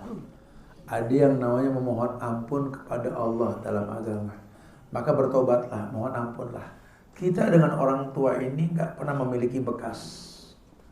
Ya, waktu ayah saya meninggal banyak orang bertakziah. Alhamdulillah ajrak Ustaz subhan. Inna lillahi ma'akhuda wa lahu ma'akhuda wa kullu sin bi'ajri musafasbir wa lihtasib. Sabar gini-gini. Saya bilang pada teman-teman yang datang, ya bro makasih. Doain anak jadi anak yang soleh. Doakan anak jadi anak yang soleh. Yang orang tua memang butuh doa anak setelah ini gitu. Karena hidup cuma masalah waktu. Kalau enggak anak yang meninggal ya orang tua meninggal, atau sebaliknya orang tua meninggal anak baru meninggal. Allah. Hidup ya seperti itu. Tapi yang pasti memang jadilah anak yang soleh untuk dia. Banyakkanlah doa untuknya. Berbaktilah dengan orang tua ketika dia sudah nggak ada. Bagaimana caranya? Ya, umrohkan dia, hajikan dia. Libatkan dia dalam korban yang kau sembelihkan. Ya Allah, terimalah korbanku ini untuk diriku dan untuk orang tuaku yang sudah meninggal. Boleh. Gak dikhususkan ya. Karena korban buat orang yang hidup. Yang meninggal dilibatkan saja. Atau buatkan prasasti hidup. Di mana ada tempat yang air susah, tancapkan pipa air, buatlah air bersih buat masyarakat. Tiap tetes wudhu yang dipakai masyarakat pahala buat orang tua. Atau sambung silaturahmi dengan teman-teman ayahmu. Ya, Abdullah bin Umar, sahabat anak Umar bin Al-Khattab itu, ketika Umar bin Al-Khattab meninggal, dia kan menjadi salah seorang sahabat yang kaya yang terkenal dengan fatteningnya itu, menggemukkan sapi, unta dan kuda itu. Ketika dia berjalan dengan teman-temannya mau berjalan safar kalau nggak salah itu, bawa keledai dengan bekal yang cukup. Kemudian di tengah jalan ketemu sama orang tua, dia ngobrol, kemudian nungguin. Selesai dia ngobrol, dia kasih tuh keledai sama bawaannya. Ini temannya bingung, selesai samperin, itu kan mau dibawa buat perjalanan, kita ngapain dikasih orang? Nah, itu tadi orang tua, teman ayahku, Umar bin Khattab. Maksudnya Rasul pernah bersabda, bakti seorang anak kepada kedua orang tua kalau sudah wafat, ini menyambung silaturahmi dengan temannya ketika hidup. Allahu Akbar, subhanallah. Bisa kau lakukan. Ya. Jadi jangan banyak berkeluh kesah. Mudah-mudahan kematian ini yang menjadi penyebab datangnya hidayah. Ya Allah wa'ala. Nah. Lanjut Ustaz. Permasalahan paling mendasar ekonomi, di mana orang tua sekarang banyak yang harus disupport anaknya, bukan karena tidak ada uang, namun karena gaya hidup tidak bisa turun. Bagaimana kami sebagai anak turut membantu di luar hanya usaha kami untuk menghasilkan lebih, namun kami ingin memberikan support lebih kepada anak. Bagaimana kami bicara kepada orang tuanya? Bagaimana kami bicara dengan orang tua kami? Dan bagaimana kami harus menyikapi situasi dan pemikiran untuk menjalani kehidupan kami. Ketahuilah, anta wa maluka li abika, kata Rasul. Wahai anak-anak muda, hartamu itu milik orang tuamu. Ya, bersahabatlah dengan orang tua. Kebutuhan dia gak sebanyak kebutuhan kita. Alangkah baiknya kalau gajian pertama kita orang tua yang ngerasain. Tiap awal bulan tanya apa yang mama butuhkan, apa yang ayah butuhkan. Ya, karena apa ya? Karena yang mereka pengen cuma berasa selalu punya anak, gitulah. Jadi jangan terbebani kalau orang tua minta kita kasih. Agama mengajarkan kita mana qasad shadaqatu mimmalin, tidak akan pernah kurang harta karena sedekah. Ma'anfaqtu min syai'in fahuwa yukhlifu. Apapun yang kalian infakkan Allah yang bakal ganti. Ya, ketika diperintahkan kita untuk berbuat baik, dzawil qurba wal yatama wal masakin. Berbuat baiklah kepada kerabat dekat. Anak yatim, orang miskin. Kerabat dekat yang paling berhak mendapatkan kebaikan kita ya orang tua kita. Tinggal dibicarakan aja. Kasih, sisanya ini mah aku ada kewajiban buat anak-anak mah. Doakan mas supaya rezekiku lebih, nanti mama dapat lebih insyaallah ya. Omongin, jangan digerendengin gitu loh. Karena orang tua ngambil diem-diem harta kita aja bukan nyolong. Anta wa maluka li abika. Makanya saya bilang tadi, istri benci sama mertua perempuan dan jarang yang akur. Ya, kalau bisa aku mau cakep, alhamdulillah. Kalau yang jarang akur, insyaallah. Ingat-ingat, orang yang kau benci ini melahirkan lelaki yang bakal bawa kamu ke surga. Jadilah orang yang bijak mengingat kebaikan. Caranya bagaimana yang saya sampaikan tadi? Biasakan memberikan alasan kalau suka. Biasakan memberikan alasan kalau nggak suka. Sehingga kalau kita tahu alasan kita suka, ketika melihat kekurangan yang kita ingat baiknya bukan kurangnya. Wallahu a'lam. Nah.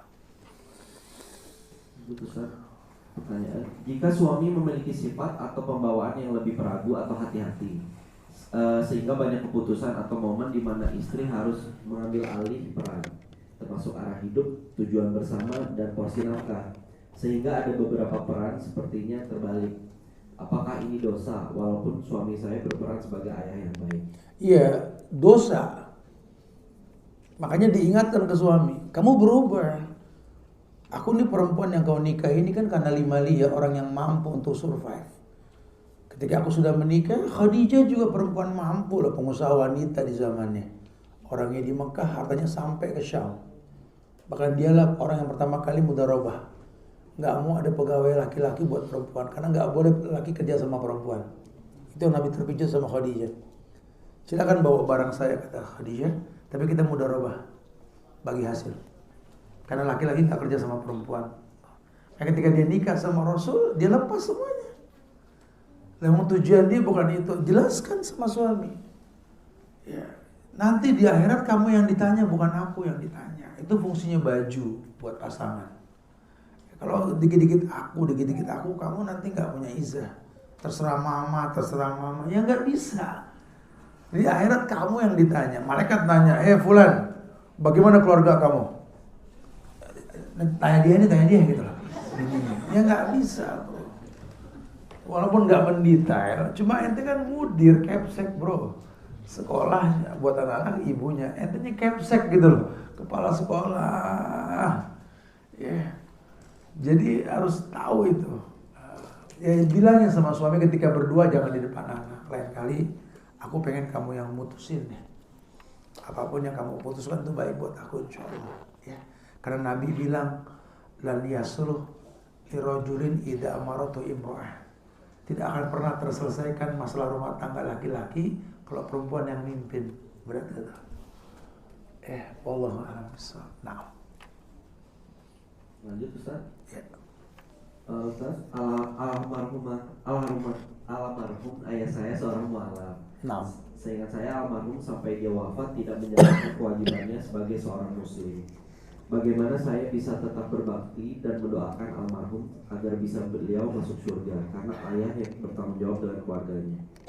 Yang pasti ayahnya mu'alaf kan, dan dia seorang muslim, betul? Maka doakan. Orang yang mau meninggal aja suruh ajarin la ilaha illallah. Man kana akhiru kalami la ilaha illallah dakhalal jannah. Orang yang kalimat akhirnya la ilaha illallah surga. Jaminannya surga, gitu ya. Apalagi dia mu'alaf. Cuma memang ini pelajaran buat para wanita. Jangan cari tampang, jangan cari materi. Sampai yang dikejar mu'alaf. Kamu tuh dibawa ke surga, bukan ngebawa ke surga. Kalau ini kan masalah nih. Kita ngomongin mangga yang pitet bentuknya gitu loh. Karena namanya gak pinter dulu. Muskilah. Tapi yang pasti ya sudah. Mungkin memang Allah ciptakan kamu sebagai anak untuk berbakti. Walaupun Anda gak mendapatkan keuntungan dari kedua orang tua Anda, kesannya kayak gitu ya. Cuma ya mungkin Allah pengen kamu lah yang memiliki manfaat buat kedua orang tua kamu, gitu ya. Jadi kedepannya tolong perempuan kalau ada lelaki ingin melamar kamu, lihat dulu akhlak dan agamanya, baru lihat khiyarnya. Jangan lihat tampangnya, jangan lihat materinya. Ingat dunia ini cuma transit, cuma numpang lewat. Ya, jangan gara-gara dunia sampai kita lupa kita punya misi. Walal akhiratu khairul laka minal. Akhirat tujuan kita yang lebih utama. Wallahu a'lam. Nah. Oh Ustaz, apa hukumnya anak perempuan terpaksa pisah jauh dari suaminya karena mengurus orang tuanya yang sudah tua dan sakit, sementara suaminya kerja di perantauan? Kalau suaminya rela, kita nggak usah nimbrung. Yang kan suaminya rela. Mungkin suaminya juga tahu manfaat anak perempuan buat orang tuanya. Saya gitu, saya nggak pernah ngelarang. Saya punya istri dari 15 tahun yang lalu, kalau mau ketemu sama orang tuanya, kalau untuk urusan orang tua kamu nggak izin pun saya izinkan. Siap. Kenapa? Karena saya punya anak perempuan dan saya nggak pengen saya punya mantu melarang saya ketemu sama dia. Karena buat kami orang laki, anak perempuan segalanya. Ya, jangan pisahkan kami, gitu ya. Allah. Lanjut Ustaz, bagaimana hukumnya suami yang menikah tapi tidak meminta izin ke istrinya? Apakah dia berdosa? Nggak ada syarat minta izin. Itu cuma Indonesia, Putin yang bikin itu. Ya. Nggak ada. Lah Bu, ini Allah yang nyuruh. Kita jangan cibir poligami. Kalau nggak sanggup ya sudah istighfar. Jangan dicibir. Rasul kita berpoligami, betul? 4 sahabat beliau, Abu Bakar, Umar, Utsman, Ali, semua poligami. 10 lelaki yang dijamin surga semua poligami. Yang enggak, Babalio yang dipik 2, betul subhanallah. Kita mau benci poligami. Cuma yang jadi permasalahan, poligami ini bukan tujuan tapi solusi. Karena kalau nggak ada poligami, prostitusi. 1:50, 1 laki 50 perempuan. Kalau 1 laki 1 perempuan, 49 sama syiar fitnah. Tapi bukan jadi tujuan, itu solusi. Karena kita cuma ngedenger perempuan yang gak suka poligami. Yang suka banyak. Di negeri kita memang belum bisa kita ngomong poligami sampai 10 tahun ke depan. Ilah, bencana makin banyak, laki musnah. Tapi kalau di Palestina sudah wajib poligami. Lelaki dibantai sama Israel. Kazakhstan, Uzbekistan, Tunisia, pecahan-pecahan Soviet sudah wajib. Jepang sudah wajib. Laki-laki sudah mulai kurang di sana. Allah cuma pengen nikah itu memperbanyak umat, bukan gerandang-gerendeng cemburuan, bukan. Lelaki bijak juga mikir 1000 kali. Yang atuh aja bikin pegel pundak nanggung dosa, ngapain nambah lagi gitu loh. Cuma kan ini pernikahan ini kan jodoh, urusan Tuhan, betul? Rezeki, maut, jodoh. Nabi setiap nikah lagi menangis. Karena beliau juga cenderung monogami. Kita juga nggak mau anak perempuan kita dipoligami, betul? Cuma kan kita bicara takdir.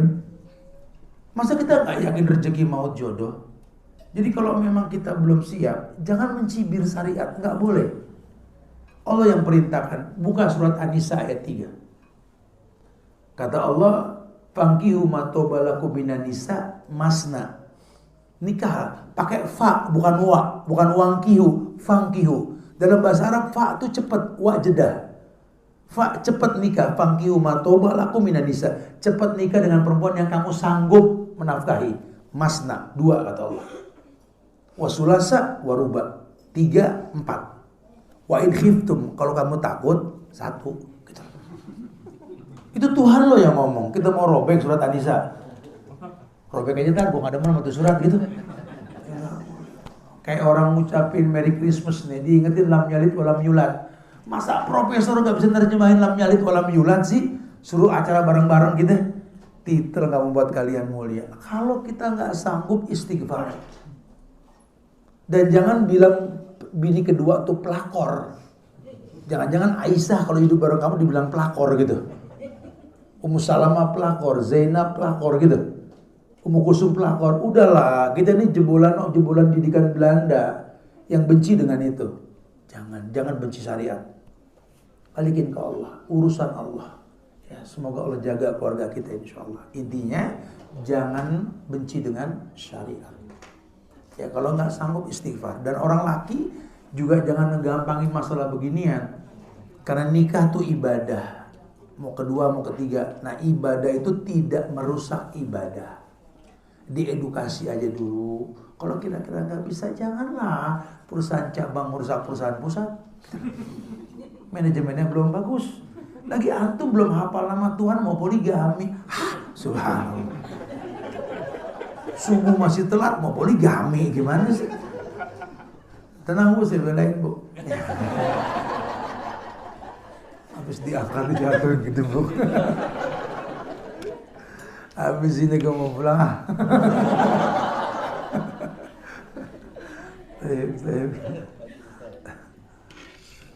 Bismillah. Ustadz mau bertanya, bagaimana supaya anak perempuan bisa dekat dengan ayahnya? Karena di usia menjelang balik, anak perempuan malu berdekatan dengan ayahnya.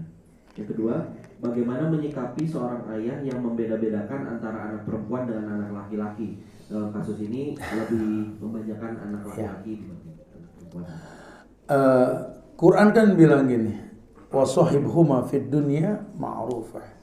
Jadikanlah kedua orang tuamu sahib. Apa sahib? Teman. Kan perintah ya, bertemanlah dengan kedua orang tua. Bagaimana orang tua bisa bagaimana anak bisa berteman sama orang tua kalau orang tua nggak ajakkan pertemanan sama anak-anak. Jadi sebenarnya anak perempuan dekat sama orang tua tuh buah yang dipetik dari penanaman yang betul sejak kecil. Ya, karena kan insting kita laki-laki melindungi perempuan, bukan menyakiti. Ya. Nah sementara tulang rusuk yang bengkok ini bukan cuma bini kita, ibu kita, saudara perempuan kita lagi, adik kakak perempuan kita tuh, atau anak perempuan kita tulang rusuk yang bengkok. Nah ketika kita bisa khiyar menyiapkan maklum kepada dia akan tumbuh, akan mencintai kita lah. Bikin surprise lah sekali-kali sama anak perempuan kita ya. Perempuan suka dengan bunga, jangan sungkan sekali-kali bawalah bunga. Saya suka kadang-kadang saya mampir di tukang bunga, saya masukin ke jaket saya duduk depan di rumah saya, anak saya, oh ya bukain jaket dong, saya buka ada bunga. Oh iya, bukan kamu, ya bukan ini. Boleh lah, itu mesra, anak perempuan suka. Ya anak lagi saya ada, suka buya gitu, kasih anak perempuan. Subhanallah. Jadi memang kita bikin hubungan tersendiri sama anaknya. Nah, pernah buya bilang enggak sama kalian ketika kalian butuh sesuatu? Selamanya bilang iya. Sehingga dia bersahabat dengan kita. Kemudian kita tanya, apa yang membuat kamu suka sama buya kamu? Kamu gak punya alasan, coba pikirkan. Sampai dia tahu, dia akan memaklumi kita nanti. Apa yang kita buat sama anak kita, itulah yang akan dia buat sama kita di usia tua nanti. Ya, sudahlah. Yang pernah kita rasakan buruk dari orang tua kita, jangan kita ulang sama anak-anak kita. Ya. Adapun tentang kita membedakan anak laki anak perempuan, ya nggak boleh, haram hukumnya. Kalau mungkin kebutuhan berbeda lain. Kita potekan roti ke kakak lebih gede ketimbang adik, itu bentuk keadilan. Jangan dibilang kakak gede, aku kecil, ya kan lambungnya beda ukuran, bray gitu ya. Kalau aku potekan kamu dengan kakak kamu sama, papa jolim, lambungmu nggak sekuat lambung kakakmu, itu lain hal ya. Tapi kalau yang kita beri wajib sama. Cuma mungkin kemasannya aja, anak perempuan beda lah. Anak perempuan tulang rusuk yang bengkok, ya Rob. Kalau udah punya masalah sama anak perempuan, bayinya lama urusannya, betul. Kayak menangkap burung pelan-pelan gitu. Kenal. Lah sama anak lagi kita mau banting apa juga balik lagi, besok ujung-ujungnya minum kunci motor, betul. Anak perempuan nggak bisa ya. Betul-betul kita mesti tahu dia tulang rusuk yang bengkok. Makanya saya bilang, pernah saya sampaikan di sini, kalau nanti anak perempuan kita menikah, tolong ayah, kamu yang khotbah nikah, jangan sampai orang lain yang khotbah. Biarlah Ustadz memberikan nasihat, sampaikan kepada calon mantu kamu itu. Ya, sebentar lagi terjadi ijab kabul di antara kita. Selesai itu kau ambil tanggung jawab dari pundakku. Gadis kecilku ini bakal dibawa penguasaan, bawa dia. Tapi tolong jangan sakiti dia. Siapkan maklum, dia tulang rusuk yang bengkok. Jangan paksakan lurus, pasti patah. Kalau kau lelah memaklumi dia, balikan dia kepadaku. Ayahnya menyiapkan maklum untuknya. Laki gitu loh. Ya betul-betul, sehingga mantu juga paham. Saya nggak kenal kamu loh. Kamu orang baru dalam keluarga kami. Cuma aku berhusnuzon kamu lelaki yang baik. Alasannya apa? Ini perempuan baik. Buat lelaki yang baik. Tolong jangan sampai kau lupakan keyakinanku tersebut. Sehingga laki-laki juga mikir, oh macam-macam kacau nih. Allah. Lanjut Ustaz. Pertanyaan, bagaimana sebaiknya anak untuk meminta anak gadisnya mulai memakai hijab? Saya inginnya tidak memaksakan, tapi bisa disimpulkan dari hatinya dengan makin banyaknya contoh public figure yang melepas hijab. Seperti apa pendekatan dan penyampaiannya kepada anak? Apa yang bisa dilakukan ayah dan ibu? Lagi-lagi pertemanan. Cuma teman yang bebas berkata-kata dengan temannya. Cuma teman yang menyiapkan maklum untuk temannya. Wallahi, demi Allah. Ya. Kalau kita sudah pakai bahasa pertemanan gampang. Terus ibu-ibu, ya, memang ada 40 nasihat dalam rumah tangga yang mesti kita bahas. Salah satunya di situ, anak kita ini melihat bukan mendengar. Senangan melihat ketimbang mendengar, gitu ya. Coba sesekali bolehlah ibu berdandan yang cantik di hadapan anak dengan hijab yang ibu miliki. Atau sesekali bawa teman-teman ibu yang cantik, yang bersih-bersih ke rumah supaya anak perempuan ibu lihat. Sehingga nggak ada alasan dia menolak kecantikan mereka. Kalau cuma ibunya mungkin dianggap yang lain nggak, buat teman-teman yang lain. Sehingga anak berpikir, oh iya mama masya Allah ini cantik banget, teman-teman juga masya Allah. Itu membuat bagan dalam benak anak kita itu untuk seperti itu gitu loh. Kerangka untuk menjadi baiknya kelihatan nanti. Iya, jangan paksa. Apalagi anak-anak kita kan terdominasi oleh sosial media. Di sosial media temannya semua nggak pakai kerudung. Kita nyuruh dia pakai kerudung dengan bahasa yang keras tanpa ada contoh yang oke, yang nggak bisa. Apalagi mungkin kita pakai kerudungnya nggak good looking, bergok miring, kerudung asal sengget yang ada di hanger gitu ya, pakai kerudungnya kerudung. Anak nggak ada yang kayak gitu, gak banget gitu. Ya jadilah sebuah tontonan yang menuntun harusnya ya, sampai jadi nanti anak kita juga tahu harus seperti apa gitu. Wallahu a'lam bishawab. Ya, intinya sih dakwahkan anak dengan cara-cara yang disyariatkan dan dicontohkan dengan yang baik ya. Sisanya nanti ya beda-beda sih anak ya. Coba sekali-kali ibu akrab sama anak perempuannya, anterin mama belanja yuk. Perempuan mana yang gak demen belanja? Mau bini, mau orang tua, mau anak semuanya demen belanja tuh. Coba sekali-kali anterin mama beli kerudung yuk sayang. Aduh mama please deh, kamu tuh kan kalau untuk nyocokin paling oke banget. Kita makan kasih nyanyi lah sudah. Udah, namanya perempuan seneng ngelihat warna-warni bahan. Ini mah keren banget mah. Coba kalau kamu yang pakai, kamu cantik banget. Coba lah bercanda dengan bahasa-bahasa yang mengedukasi gitu loh. Dia akan nyaman nanti. Berikan majalah-majalah yang isinya perempuan cantik berkerudung. Nanti lama-lama juga dia akan mencontoh kok. Sambil dikasih masukan-masukan bijak. Ya nak ya, perempuan itu mutiara yang terlindungi, yang terjaga, yang tertutup. Kalau terbuka akan hilanglah hati. Nanti lama dia paham insyaAllah. Nah. Apa hadiah spesial yang bisa saya hadiahkan untuk ayah saya yang sudah meninggal? Jadi anak yang soleh. Anak yang soleh. Yang dibutuhkan sama orang tua kamu sekarang adalah doa anak yang soleh. Itu yang paling penting. Meninggal anak Adam putus dengan dunia, kecuali sedekah waktu hidup, ilmu yang bermanfaat, dan doa anak yang soleh. Kalau Anda sudah berdoa tuh gak butuh biaya. Rotban min zikrillah. Basahkan bibir kita untuk selalu mendoakan orang tua kita. Karena kan ihsan tadi. Ada nggak ada orang tua berbuat baik. Ada orang tua, kita suruh wahfid lahum janahal dhulli minar rahmah. Merendahlah kau di hadapan orang tuamu, bak piik burung di hadapan induknya. Merendahlah. Ya, kalau sudah seperti itu, masya Allah. Kalau nggak ada bagaimana? Kalau perlu orang tuamu nggak usah tahu, kau pernah tempelkan pipimu di multazam antara Hajar Aswad dengan pintu Ka'bah, cuma buat berkata Rabbighfirli wali walidayya. Atau berbuat baiklah dimanapun kau berada. Karena apapun yang kau perbuat dalam bentuk kebaikan, jariah buat orang tua. Kau dan harta memiliki orang tua. Makanya kuncinya apa? Hadiahnya jadi anak yang saleh. Ini saya nyampein kayak begini, dapat jariah ilmu. Ayah saya nanggok tuh kalau bahasa Betawi, kekucuran terus kebaikan. Ya. Atau apalah kalian yang punya materi ini mau Ramadan, cari masjid yang tempat wudunya sudah jelek, bau pesing, kok WC rumah Tuhan kok enggak sebagus rumah kita, rapiin. Ini tempat-tempat air bersih makin susah di negeri kita, betul? Ya Allah, apalagi di Sumatera sekarang nih. Kesempatan itu menancapkan pipa air bersih itu supaya orang bisa berwudu karena Ramadan makin mendekat, bro. Ini sudah Jumadil Akhir, Rajab, Syaban, Ramadan. Gak nyampe 3 bulan sudah masuk Ramadan kita. Proses ngebangunnya juga pasti gak sebentar kan. Ayo. Dan itu pahala buat orang tua kita insyaAllah ya. Wallahu a'lam. Lanjut Ustaz. Bagaimana kita menyiapkan hati dan menguatkan hati untuk menerima kenyataan bahwa suatu saat nanti orang tua kita akan kembali ke Allah. Sedangkan saya hubungan dengan ayah saya terutama sangat dekat sekali.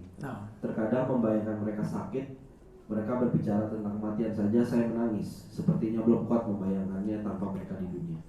Ya, kita mesti berilmu bahwa dunia bukan tujuan kita. Kita cuma sedang berjalan tadi, goes sepeda, naik motor, mobil, lari demi Allah ke batas kehidupan yang namanya kematian. Cuma masalah waktu kok. Kebersamaan kita nggak akan pernah awet di dunia. Kita bakal berpisah. Tapi berpisah untuk berjumpa di akhirat nanti. Betul?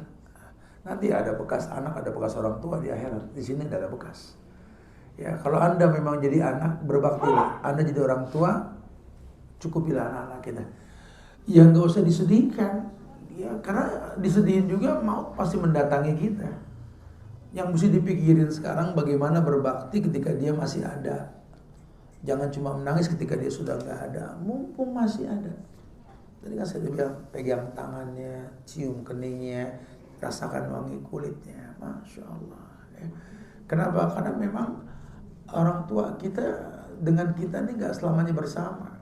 Itu kalau anak orang tua, suami ke istri juga sama itu. Karena kan suamimu kan kayak orang tua untuk kamu. Ya, rasakanlah wangi kulitnya, ciumlah tangannya, mintalah ridhonya. Karena kalau dia sudah meninggal nanti dari mana kau dapat ridhonya? Kecuali kau menikah lagi dapat lelaki lain. Kalau tidak susah. Kita orang laki, kalau meninggal orang tua kita, siapa yang bisa kasih kita ridho? Nggak ada. Ya, mumpung masih ada. Wallahi, temuin. Jangan sok sibuk kita mau urusan kantor. Jangan sok sibuk sama urusan rumah tangga. Orang tua nomor 1 bukan untuk jadi bayi bongsor ya, yang mengeluh depan orang tua, bukan. Pintu surga. Wallahi pintu surga. Yang masih punya orang tua, usaha yang banyak, minta ridhonya, sukses insya Allah. Kalau sudah nggak ada, apalah arti yang kita miliki?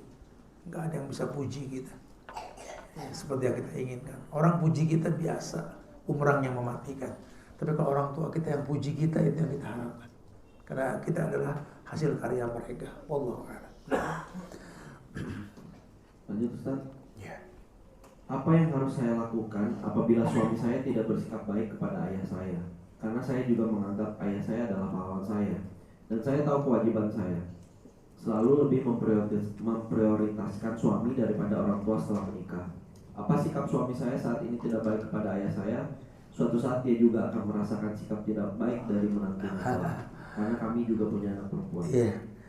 Ya ini sih sebenarnya masalah pribadi mereka, kita nggak tahu sebabnya apa. Ya bagaimana mau menghilangkan asap kalau api tak dimatikan? Ya matikan dulu api, asap akan mati. Apa sih yang membuat suamimu nggak demen sama ayah kamu? Ini dua masalah di sini. Masalah bakti istri ke suami, masalah hormatnya seorang mantu kepada mertua, kan dua masalah. Dipilah-pilah lah, nggak bisa disatuin. Mungkin suamimu begitu ada sebab. Ya sebabnya mungkin ayahmu yang salah atau kebalikan memang suamimu yang salah. Nggak tahu. Cari sebabnya dulu. Jangan dihakimi. Karena biar bagaimana dia pintu surgamu. Kamu kan menikah dengan dia. Mau bilang apa? Konsekuensi menikah dengan laki-laki menomorduakan ayah, menomorsatukan suami. Konsekuensinya begitu. Itu nggak main-main masalah rumah tangga.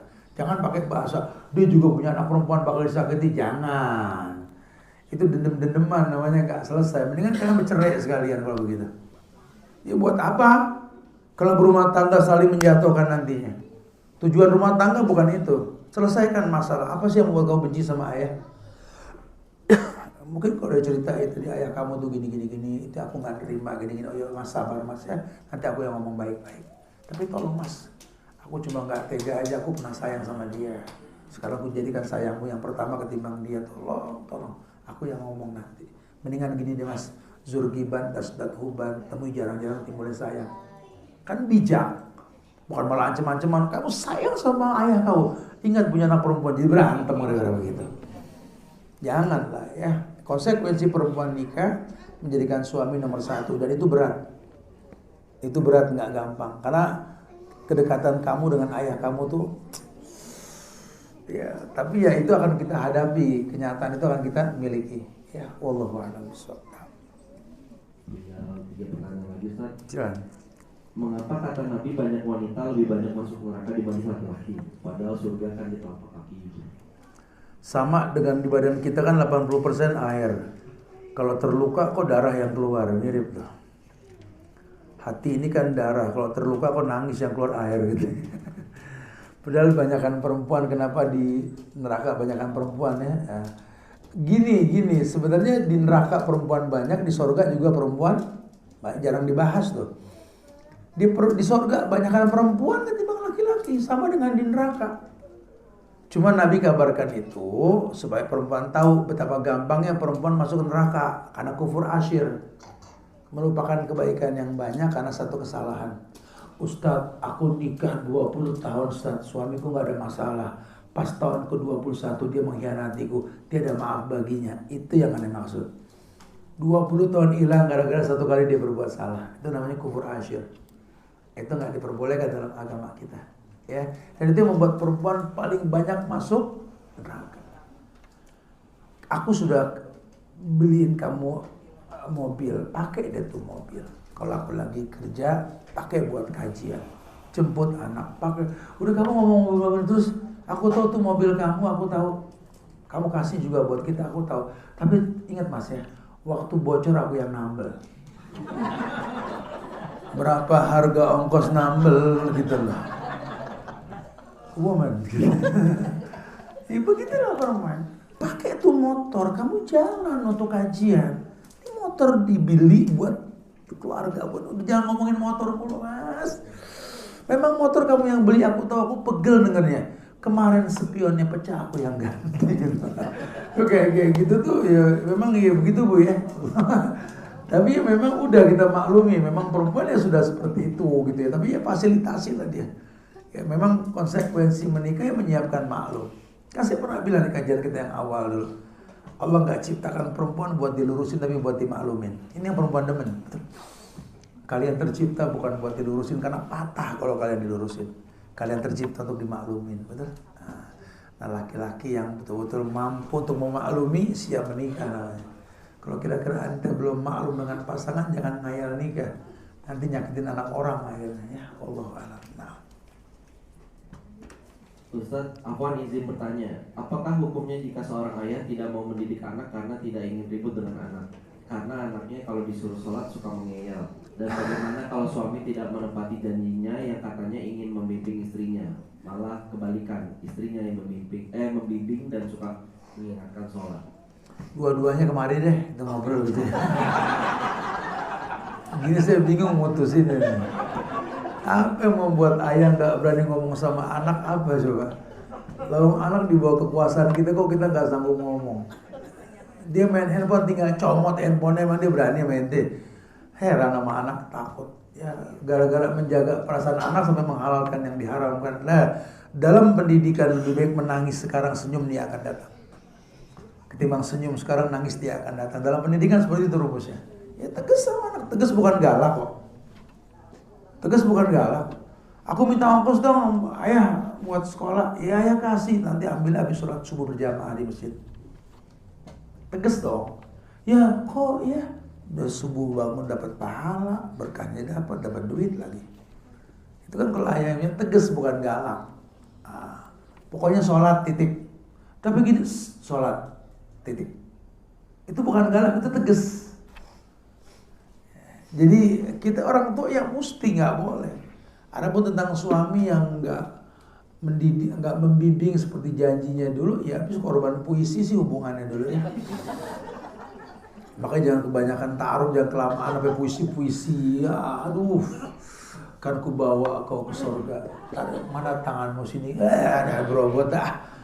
Banyakan puisi, udah kenyataan real aja. Dari awal kamu lihat akhlaknya gimana, agamanya gimana, khiyarnya gimana, sama ibu, sama saudara perempuan, sama anak perempuannya. Ada semua bismillah, inilah pemimpin buat kamu. Ini dia cuma janjikan ku bawa kau ke surga. Kenal Tuhan kagak, sholat ogah, ngaji ikro 2 nggak naik-naik. Surga mana?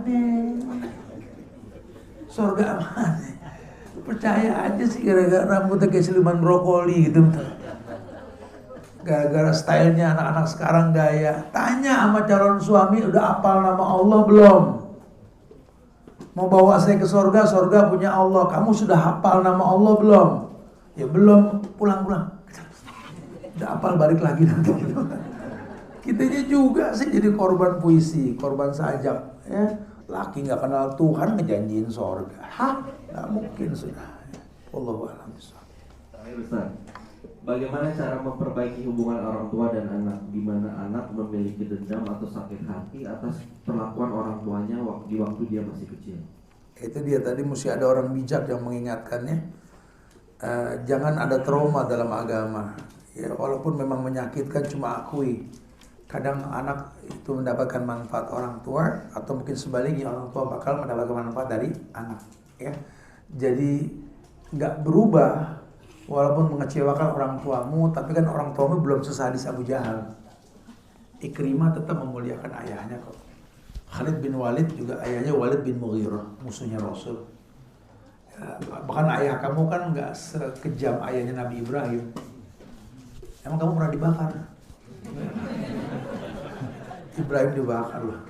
Orang-orang pilihan yang Allah ciptakan itu di dunia diazab bro. Ibrahim pilihan Allah dibakar sama babenya. Musa pilihan Allah dianggap tukang sihir.